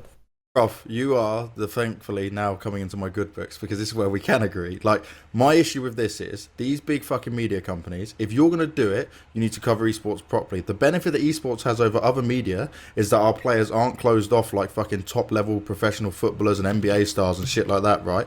And the thing is, everyone who's in chat now and all these fans, all of us who love CS, we read it on HLTV, we read it on other websites and stuff like that. We enjoy content. We are feeling that much closer to the players that we want to watch and want to know more about. But all these fucking shit cunt websites, and I'll keep mentioning the BBC because they are the worst for it. I don't know one good fucking positive thing those absolute fucking cretins have ever done to do with gaming or esports. They just talk mad amounts of shit all day long, try and make us look like pricks. I've been here since 2003 and I haven't seen one positive article these pricks put out. All they do constantly is like, yes, esports is bad. Esports is. It's like, fuck off. Like, literally, we don't want these cunts in our industry. Get out of here. Like, I want people who actually care about us and care about our community and do good for it. I want people that are actually going to give the players the service they need, right? Help us grow, help us get to a position where actually esports and media is on a whole nother level to where we are now. And it's people like you guys on HLTV and other websites as well. So I'm not going to mention it because I am on HLTV fucking Twitch channel. But like, there are plenty of websites out there I'm sure loads of people have read and watched interviews from. And they are actually a million times better content with a lot lower budget and don't make anywhere near half the money. But these fucking cunts get treated with like special treatment the whole time because, oh, I'm the BBC. Ha ha ha. Fuck off. Just no one wants you here. I'm done. I just wanted to add on what you said about players denying interviews, because when this started, I had so many dumb tweets coming at me, like things that don't have anything to do with reality or the situations that came in, or comments on Reddit, like people saying this for sure isn't the case, this is the case. Like, I was there, you weren't obviously there. Why are you saying these things?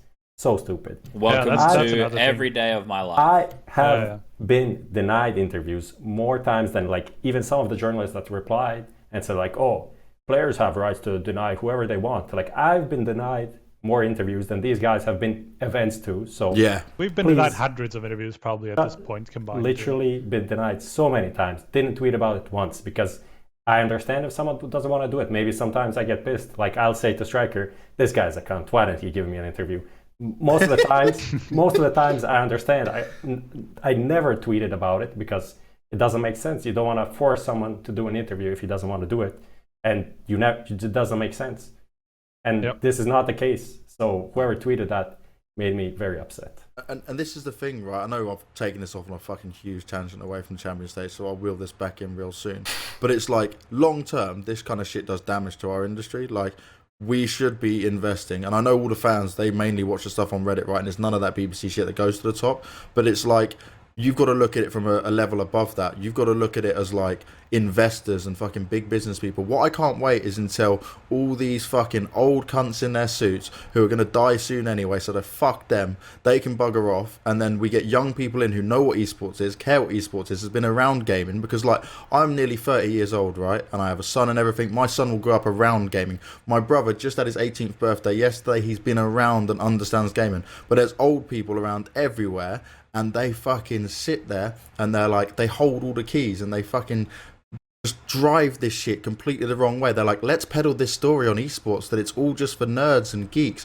Oh, and they hate women, blah, blah, blah. And it's like, no, fuck off. This is not what it's about. There is so much positive, and that's what they need to focus on, because I've literally been in esports for so long now that I still don't understand. And then I see people like fucking Red Eye. What an idiot. He sits there and retweets BBC articles because it's the BBC. It's like, fuck you. What is wrong with you? I'm pretty sure he retweets them like sarcastically most of the time though. No, I watched him retweet one the other day. He used to fucking go in on them, but they did like some Dota coverage. He did like a positive. So much. Just don't give them any attention, right? Fucking do not retweet the shit. These cunts do not deserve views. Fucking let their dead media die, because they will not be around in like 5 years or so. Legit, when I see stuff like that, like esports is hell, something like that, reasonable, and it's like 1,000 retweets and people are getting upset, I just like go into the account, block account, just move on with my life. Like, why would I give it more exposure? It's obviously bullshit.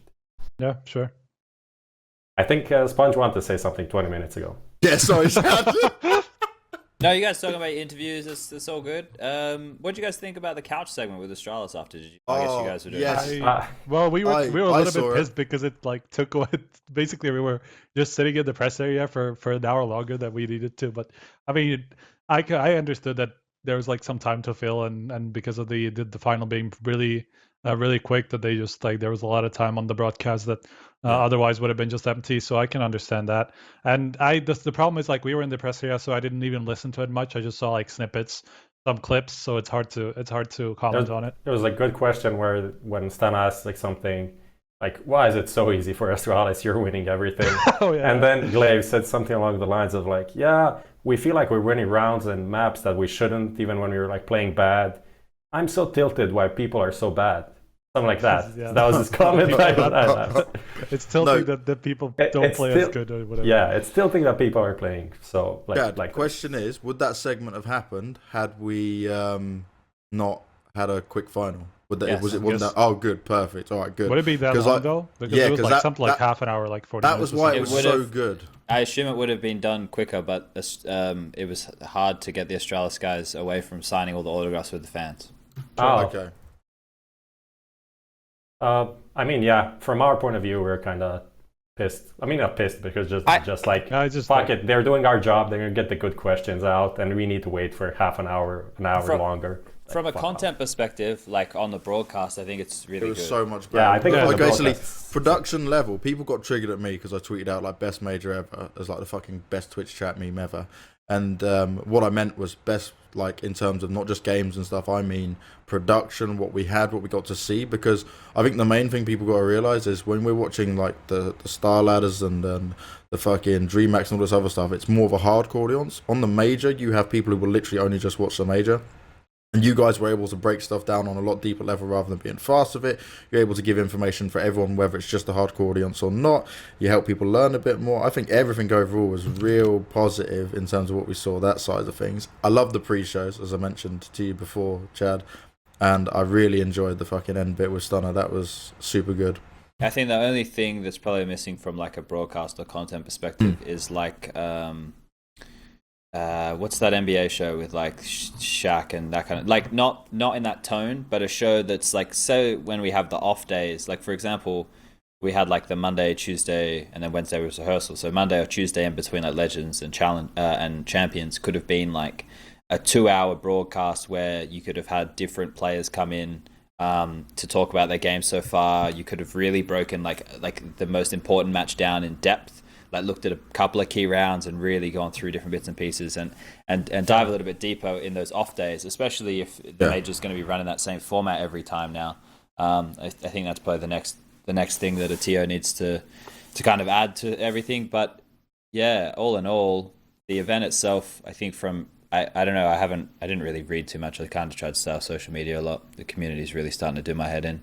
Don't let it bog you down. Don't let it bog you down. But all in all, I think like it was mostly positively received. I think when you see a positive thread about ESL on HLTV, on Reddit, I don't think you'll ever see a positive thread about ESL on HLTV.org. There's never a positive thread on HLTV forums about anything. Someone make a positive thread about how positive there'll never be a positive thread about HLTV.org.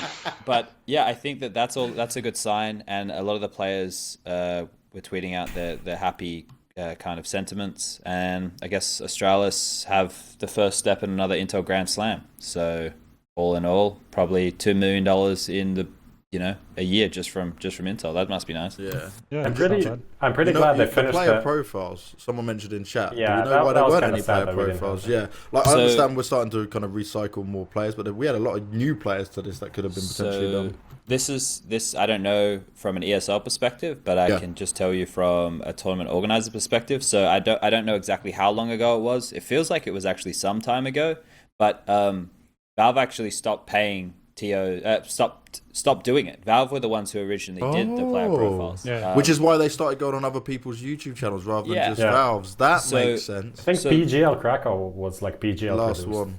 Yeah. So really?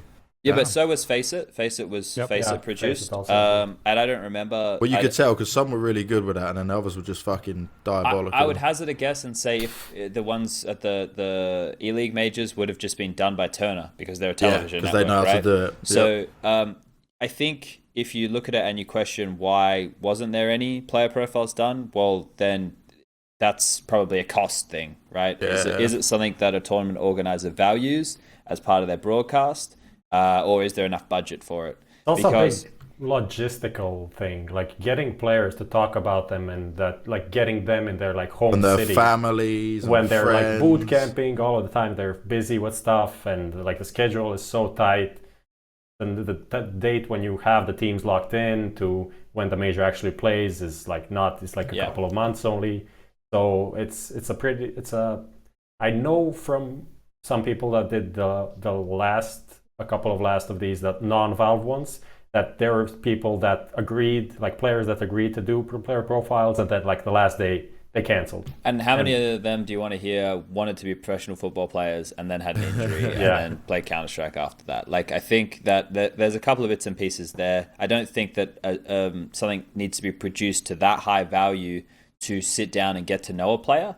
Okay, I'll do it. Give me the players. Let's sit down. Just need a face cam. And I know that I know it's changed because before I retired, I think they were still doing them at MLG Columbus because Matt Wood messaged me and then we didn't qualify. So, yeah. Rip dreams. Oh, well. So before we close out New Champions, can I just say one thing about Astralis? You can say two things. Ooh, Chad is being generous. Best ever. It's going to be more than one thing, right? So for the people that haven't yet been convinced that this is the best lineup that we've ever seen in CSGO, we have never seen this level of consistency before, and outside of the NIP era, basically. And the NIP era, obviously, the argument there is that the competition was very, very different. And the second competitor that Astralis have in that title, right, would be the Fnatic with Crimsol of Pronax, right, JW Flusha. And it's just, even their numbers don't come close to Astralis. Even if you don't see it by the eye test that they just play the best Counter-Strike we've ever seen, even the numbers go in the favor of Astralis. They won 11 out of the last 16 tournaments they attended, and then went into the final of 3 more. So they were in the final 14 out of the last 16 tournaments they played at. And the other two were the third place at Blast, Copenhagen, where they basically lost best of 1, 14-16 to NIP that cost them a spot in the final. And the other one was a 3rd to 4th place in Cologne, where they lost 2 really close maps to Navi, where they were also like 2 rounds away from making the final. So they have a 81% map win rates compared to like 70% of the Fnatic roster that I was talking about. Yep. They win 4 so out of 5 nuts. maps they play. That's fucking insane, dude. Oh, They have a 29. Like, how much more things do you need to know? They have a 29-0 streak on Nuke. They have a 15-0 streak on Inferno at the same time, and at one point they had like a 10-0 streak on Dust 2. Like, how many things do I need to say for you to understand that this is the best lineup that we've ever seen? And the thing is, right, I want more people to give, like, in-game, yes, they are amazing, but if you take each of their players individually, I think Chad said this before, they are not, like, every single player amazing, but it shows that how many teams have quarrels or aren't playing together because, or they're just playing together in a team because, like, you've been put together or whatever. You can see them as a unit of, like, friends and wanting this same goal and vision together is so important to making this happen. Like, that sets them a whole stretch apart. And that's where I think you mentioned earlier, Prof, right? If we get more, like, if we get further in esports and more people are looking at this kind of stuff, I'd love to see some fucking stats and stuff based on, like, friendships, what it brings and that kind of stuff. Thing is, like, even when they had like this like Dupree personal tragedy happening before the event, and there's an interview with Zonic where he kind of implied something like they maybe didn't even play as much as they wanted to, as much as they normally would. They had, like, if he didn't feel like playing or something, then they didn't play because whatever, it doesn't make sense to force it down on someone, and they still with that managed to like find a good balance to literally cruise through this tournament. They basically had like 2 close maps throughout this entire tournament, I think. Like 4 one of games them being double digits, right? Yeah, Maybe exactly. 4 or 5, one of those. Their only loss was to Renegades, where they lost a 14-5 lead, and that was very uncharacteristic for Astralis. I think we talked about it last time. That never happened. That just never happens to Astralis. So I could see that. That was like the only worrying sign for me when I saw Astralis play, that they were actually managed to lose that lead, which is fucking insane for almost any team, let alone Astralis, who just never really dropped this. You've got until Chad comes back, by the way, and then we'll move on. So sure, you run away with it, mate. I'm just saying that. Yep. We can touch on the topic here of, is watching Astralis boring? No. Okay. No. If you think watching Astralis is boring, then all you care about is just flashy shit. So you may as well go and watch people play streams. One thing that I have to say, which I kind of agree with the plebs. Here we go. We go. Let's go. Does anyone think that the final we had here was better than the Cloud9 phase final? No, I of think course no one not. thinks No, that. of course Of course not. That's because it was So- close. But like, look at any sports, right? You're never So- always going to get that. You go in boxing, Of right? And you want to course. see an epic matchup. This cunt gets knocked out because he's got a weak chin. That's the thing. I don't think we should hate on people because they want tight matches. I think that's No, not at all. That is the thing that people want. That's more exciting than having people just cruise past everything, just dominate. Even though watching Astralis for me it is exciting, it is fun. It's not that fun as it could be, and I think this final would be pretty good if Navi went through. What Sponge also said earlier, I feel like that could have been. It'd be more competitive. It could have been more contested. We even saw some of the players on ENCE right during the camera shots, and they're just smiling even though they're getting wrecked. It was like, we're here, we're happy, we're in the final. They gave it their best, but they knew that this is a little bit more than what they could fucking deal with, right? Because they had to basically walk out with them first. I think it was on the beginning rounds of train. They needed to keep up some sort of momentum, otherwise it was just going to go down. And I don't think people are hating. I think it's wrong to people are hating on Astralis for being good. I just think they don't understand the concepts of it, right? Because I don't hate the people that say it's boring, because I know everyone wants to watch exciting Counter-Strike. Fuck it, I watch Counter-Strike so much. I love watching exciting Counter-Strike across the board. But you've got to also appreciate what Astralis bring, and they've worked so hard to be a whole level above everyone else at the moment, that if you just watch it and you look at it from the perspective that you want things to be close or crazy kills to happen, yes, maybe it's not that, but they still do get some insane moments, some crazy clutch moments, just Zipniks, for example, over and over again, right? But I think overall...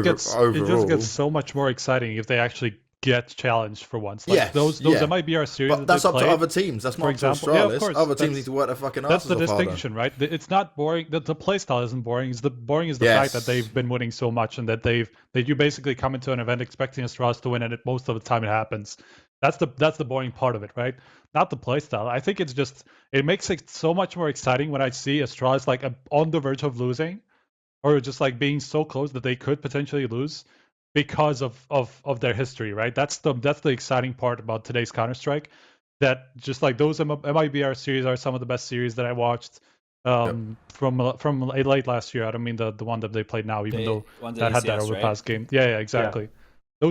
Those two series were really great to watch. They had another one before that. I don't remember which event that was. Blast in Turkey, right? In Istanbul. That was the one. Yeah, so those three series were some of the best series of the year. I felt like, just because of the storyline that Astralis were just gonna style on them, and that didn't happen, right? I mean, it all comes down to all of these teams just making roster moves nonstop. Even Liquid finally get close, start contesting with the guys, and that they make a roster change. I want to see they actually beat them together. But then they do.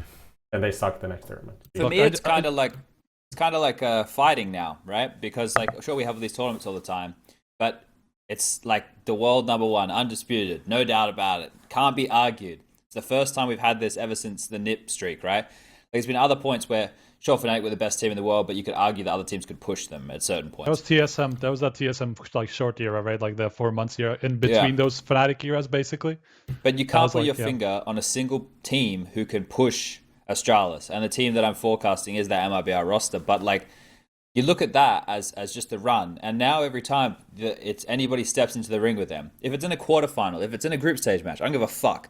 If you walk into the ring against Astralis in the grand final, that for me, let's just every tournament have Astralis in the final, and everyone else can fight out to see who should play Astralis. Because legit, like that let's just do that. It's basically like King of the Hill, right?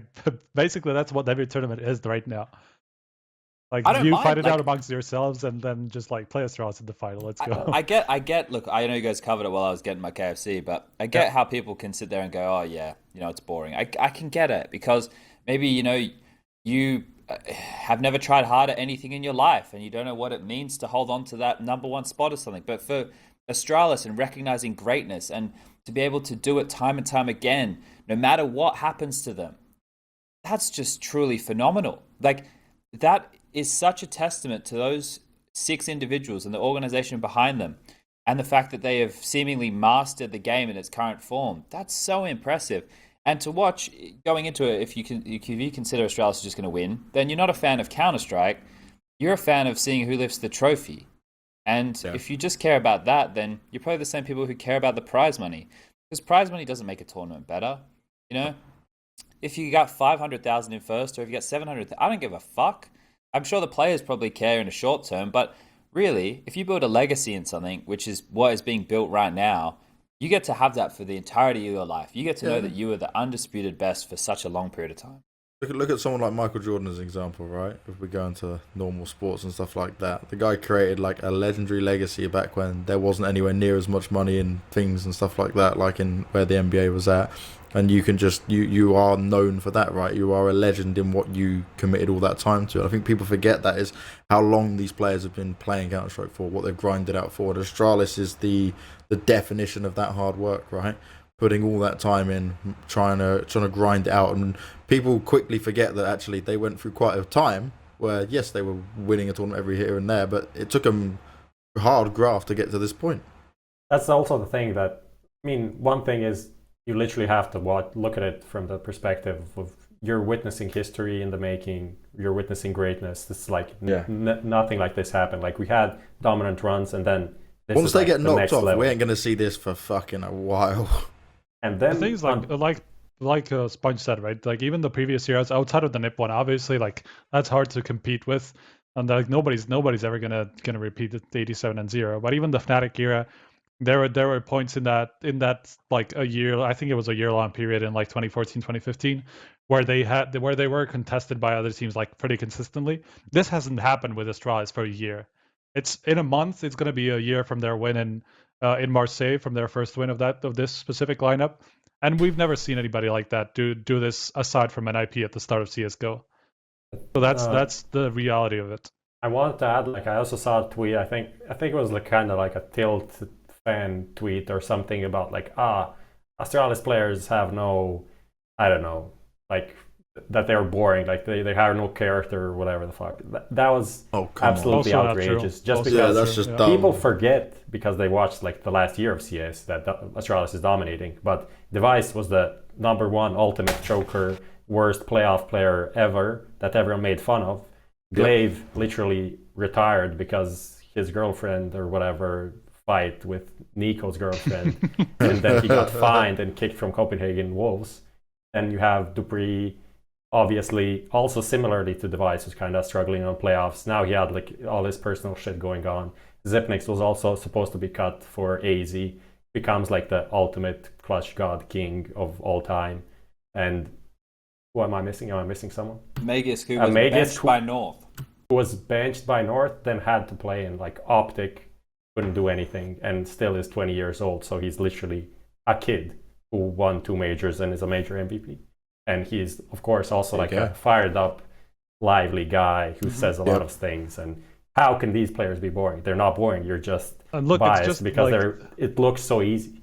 Lately, they've even just like been kind of like embracing this bad guy role that they have in the scene at this point, just because of like the shit that they got for like the smoke bug thing and all of that stuff. And it's just like you can see, especially Glaive and Zipex are kind of like trying to. I mean, not even trying to. They're just like kind of embracing that role, and just even making fun of other teams for it and shit like that. There was this one answer in the press conference. I think somebody released it. We didn't.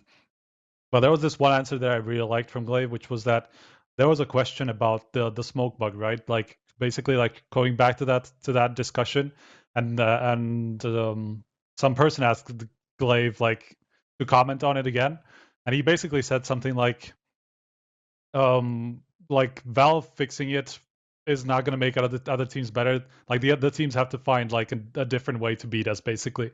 So he said something like that. So that's just like one of those things that today are really just funny about Astralis, and it's hard to see that as boring, right? They're just like embracing that role. All right, let's move on though, lads, because we are fucking ticking through time. Top 3 of the week. So for anyone that's new to the show, this is where I sit down and give these guys something they have to think about. Then they wouldn't have heard it before this, and they have to come up with their top 3 of something. This one's a little bit harder, guys. This one is a little bit harder. This is top 3 CS:GO post-major shuffles. Fucking Jesus hell. Christ.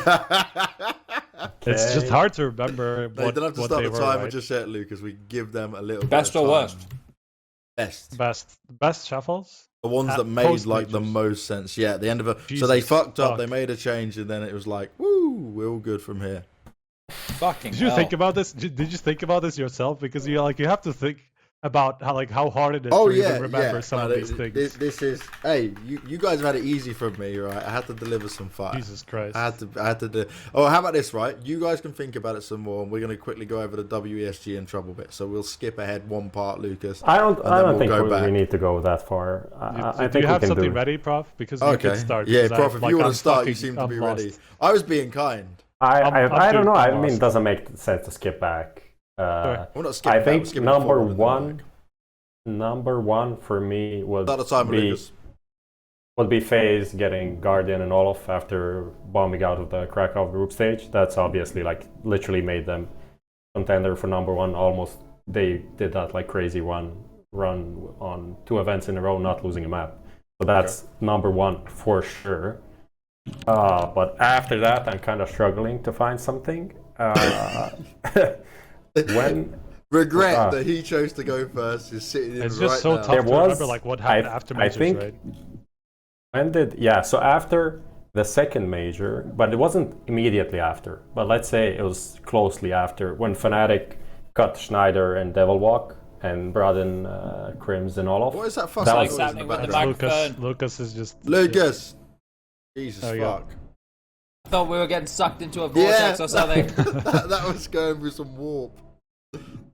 So yeah, the Schneider and Devilwalk getting cucked for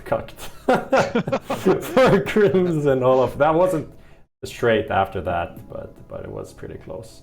Why people are saying Astralis, but the Magisk one, I actually, but that wasn't really their choice. But yeah, Yeah, that was obviously more that can go them as, getting fucked. that can go for number 3. what was that? That was Astralis plus Majisk. Yeah, unintentionally, but insane in the end. Is that your third pick? Yeah, I'll put that. Alright, cool. Prof's giving us his. Who's ready next? Striker? Jesus fuck. It's just like the problem that I have with it is just like hard to remember like what happened after majors, right? Yep. Especially like if they fucked up or something. The Guardian, like you can start. I'll have to think about it. I'll probably run out of time before I've finalized mine. But the Guardian Olaf, I think has to be like one of the best ones just because of how much they dominated not so long after that. Because that team just almost immediately became like a top 2 team in the world.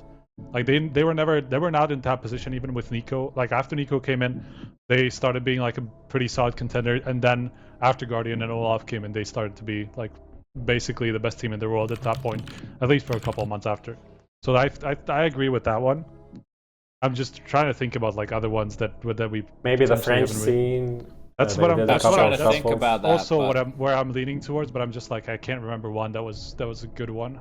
I mean, It's like after the fucking, I'm lost. Yeah. Boston.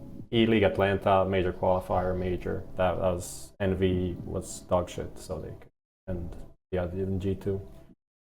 That was kind of something. when did Navi plus Play Me happen? That was like end of 2014, but that was before DreamHack Winter. End of 2015. I'm sorry, not before DreamHack Winter. Before that, I mean after Apoka, or was it not? is that time up? The music stopped. The music stopped. Is it musical chairs? Oh, Whoa, not- look at the not loud. time. Jesus Christ. When did Vox Renegades cut Sponge? That's a good one. After MOG Columbus 2016, I retired. So you Look, worked out. the worst one would be pretty obvious, that Olaf leaving, right? After Columbus, basically. Fuck, man. This is so hard. I'm surprised you even came up with 3. Like, I have a hard time like remembering like some good ones. What about some NA stuff? I mean, none of it was very good, was it? Like, Lucas, you've also not put up his number 1 yet. hey, look, Just does copy simple paste mine. look does minus simple plus simple count? Yeah, I think it does. Look, I'm just gonna put it on because I'm writing this as well. I'm just gonna put down Guardian plus Olaf because I think that's a pretty clear top 1. I agree with that. And Liquid minus simple. was I'm simple. happy to Obviously, it give was just like temporary Striker or whatever. more time because this is a Yeah, I mean, difficult I'm one. fucked. It was obvious from the start that I was not gonna make it in time because I just Yuri can't and remember. Tarek to MIBR. That'd be one of the Plus worst Simple ones. was pretty good one, even though that was like pretty much temporary, like the second time where they went into Cologne. But obviously they then made the final, right? So that was obviously a good move from them. It's just it's hard. And does anybody even have like any? Again. Fuck you, Hotel Internet. The mouse sports. You fucking piece of shit. I got some, I guess. Maybe. Okay. All right. Give Sponge time, and then you can put in maybe your I can. third in the end.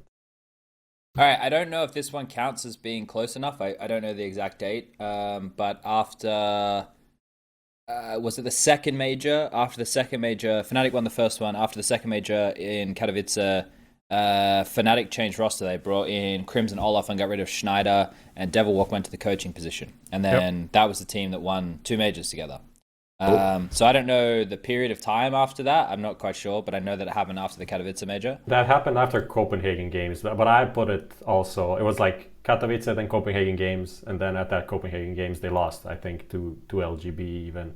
And that's why they made the roster. But I put it in because it's like shortly after, and they also didn't do well at that major either.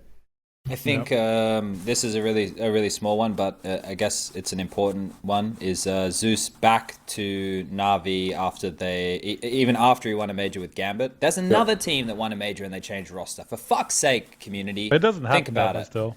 But yeah, he went back there, and then Na'Vi. Obviously, they had to add Electronic, right? That was in November. So he doesn't count. It's only Zeus that counts in that. But anyway, he's a big piece of the puzzle of them getting back to where they are now. And then I think that the biggest one is Taco and FNX to Luminosity. Jesus, fuck. I was just thinking about that one. Okay. Yeah, so Taco and FNX to Luminosity, and then they went on to win 2 majors. This was after, what was it? Was it Cluj, where they still had Bolts and Steel? And then they replaced Bolts and Steel, and they got it was Taco kind of like and that FNX. because they played DreamHack Winter. The first LAN was with that. Taco came in after Cluj, yes. Taco and FNX came in after Cluj. And Cluj was like the third one in the year, so that should be around September or whatever, October. Did we just get a bunch of BBC fucking staff in our chat spamming dicks and writing the N-word? Jesus fucking Christ. Get the fuck out of here. That's my 3. Fans. What about Cold Zero to Luminosity? I feel like that's a bigger one. Oh, sorry. But they didn't win. Sponge's stuff, and then you can. I'm sorry. They didn't win or what? When they already top 8 and they had a Cold Zero and they still just stayed at top 8? That is true. But it doesn't mean that they had to start dominating immediately after, does it? You can put in your shit because Cold Zero obviously Cold Zero's addition to this scene is like the most fucking miraculous thing ever. I feel like. How does that happen? It feels like a guy like that. I'm sorry. It does feel like it came from nowhere, right? Yeah, because like we had no idea about this guy almost at that time, right? This is like mid 2015, where we basically have barely heard about Cold Zero, and then he comes into the scene and just starts like being consistent as fuck already from the start. It's just insane. I feel like that's a sick one. I'm not sure how much it plays into the major discussion, but I think it's a really big one. I'm gonna add that to mine, and then I'm gonna update yours because I forgot about that. Is Lucas dead? Chad's not updated. Yeah, Lucas, you're live. You've only got a 3 up for number 3 for Chad. No, that's me. I'm updating that. So because we know how Lucas Lucas and teammates went last time. What was your second punch? Second, I don't remember already. And now he left. Yeah, that's the thing. What's your second, Luminosity mate? was plus FNX plus Zeus plus Taco. Zeus from Gambit back to Na'Vi. Oh, Zeus. Okay, now Let's start the poll. Where's Thank you, Zenith. Friendly neighborhood producer Lucas? Yeah, start the poll. Let's get the names. Now, this one's actually easier this time around, and I'm going to go with Chad for it because he gave the best reasons, and I legit agree with his decisions. The only thing I do think, I think the phase one should be in there somewhere, but I can't knock the rest of it compared to what you guys have got. Sponge, in my eyes, you're taking the win. Chat, choose who you want to win. Choose who you think it's gonna be. Literally, Sponge nobody cares seemed about to me. be killing him. I was just like watching like the first 20 votes come in and like. You literally spent 50 minutes figuring it out. I think that disqualifies you. It's so hard. Prof though. gets the MVP because he fucking tried to do it like super fast and jumped in their balls deep. I tried to actually play by the rules. Yeah, impossible. Like, who does that? Obviously not people. It's about time you did it. Obviously, people that play Asus RG Masters Challenge Cup, whatever the fuck that is. That's what Sponge has got now. That's what Sponge has got. All right, chat. Chat is pretty tight. Ooh, this is a 50-50. Can people type in 2 to see if can you believe I just dropped my fucking works? peanuts on the floor? It's obvious nobody gives a fuck, yeah. That's making me more hungry and I just dropped my peanuts on the floor. Rip. Yep. Prop is the greatest of all time. This guy must be from your country, Prof, because no one in their right mind would say that. I'm going to give him love in chat. He's lying. It's actually you. I don't know. It's gone you under your Twitch Smurf. Alright, Chad even won the fan vote as well, so thank you guys. There's another top 3 out of the way. That was a tough one in terms of... Yeah. Yeah, I made that real difficult. I'll go back to an easier one if you guys want me to, but like, we'd had easy ones for a while now, so I wanted to go a little bit harder. I said it was fire. I had to give the people what they wanted. Things like the HLTV Insta stories. These ones are like so rough without research, just because I can't even think of like what happened. Like, I had a hard time coming up with 3, let alone more, and then ranking them first to third. All right, so real quick before we kind of close, we are 10 minutes over. Chad, you cool for time? Yeah, man, I'm just eating my KFC. Oh, you're such a bastard. Look, I want that food. I'm gonna take that as a yes. Yep. All right, so we're going into WESG in trouble. I hate to say we told you so, but we told you so. We discussed this last week. Yeah, the seeding was a shit show. Everyone kicked off about it. Now, the first thing... I'm not sure that has anything to do with the seeding, though. No, exactly. A lot of it is visas and a lot of stuff like that. But that's kind of how it went, right? That's people saying that. We had that little... I put the tweet out, right? And it ended up being JW that replied, and he said one of the reasons he's happy to go and doesn't care about the seeding so much is because they'd rather beat anyone that's put in front of them. So I'm going to open that discussion up to start with to you, Chad, because... I like the fighter's mentality with it, right? Because, yeah, give me an opponent and I'll win him any day, yada, yada, yada. But I want to know what you guys think. I just laughed because of this comment in chat says, hate to say I told you so, dash, the person that loves saying I told you so. That's pretty an accurate description of you, Banks. Fuck you, bro.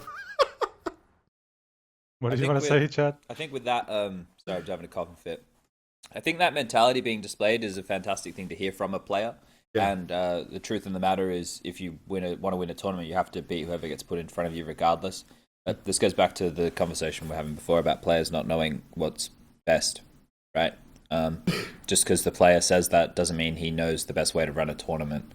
There should be no doubt that tournaments, especially in 2019, should be seeded correctly.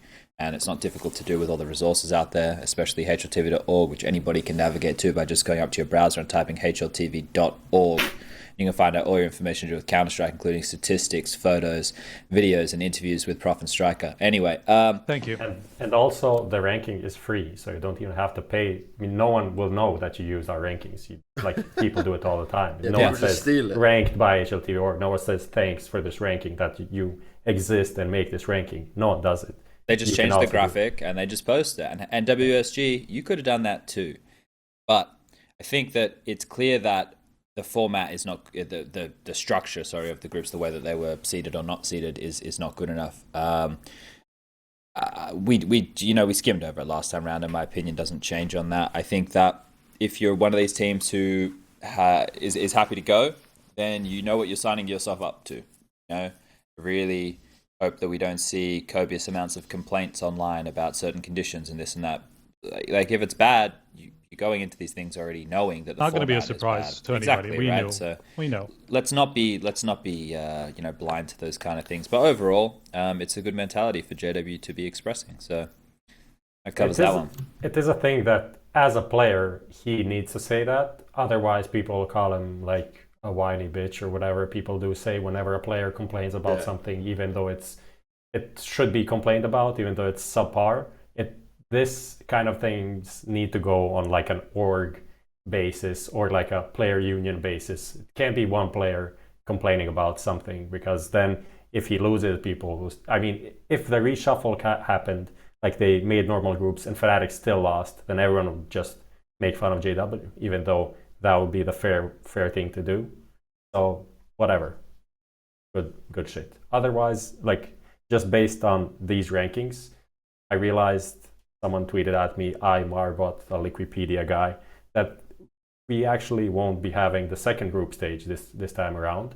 It's going straight into a single elimination best of 3 bracket, which means, considering how they seeded and how they draw the bracket and how they did it last time, it's like first seed out of any group versus second seed out of any group, which means like you could have MIBR playing G2 in the round of 16, and loser of that goes home without any of the 900,000. So enjoy that as well. That makes it so dumb. You get some pretty good Chinese food in China, but I'm not sure about that though. hey man, I really like Shanghai. Shanghai is nice. I was there last too. This is like Chongqing. I'm going there again well, the Starlet is going to be there at least. I was in Haikou last year, and that wasn't great. All I can say. I presume like the capital of China would probably be better than that though. I hope so. All right, we're done with WESG then, boys. I mean, there's nothing else to say. I think it's just like we expected the visa issues. We expect the conditions to be bad, and whichever team ends up being surprised about it is stupid.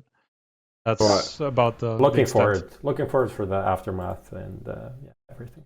I'm going to take the one question we got through Instagram. So I took over the HLTV Instagram, and we were having questions fired at us, and there was actually a decent question. Some people asked the most ridiculous, dumb questions. Some people asked questions we already discussed on the show. But this one, I liked the idea of discussing this. It wasn't so amazing, but it was just like a nice one for us to end things off with. The lads, I'm going to start with you, Prof. You like to think fast and think on your feet, or you claim to be able to. Who is the best AWP player of history in CSGO?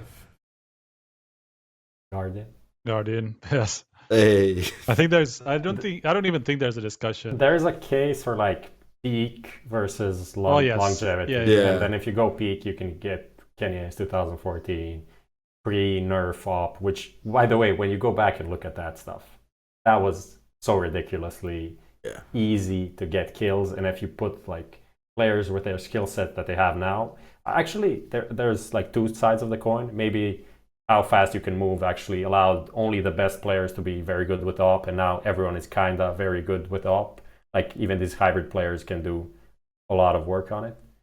But yeah, Guardian for the longevity, I think there's no discussion about that. I mean, there's also Simple Peak to be considered as well.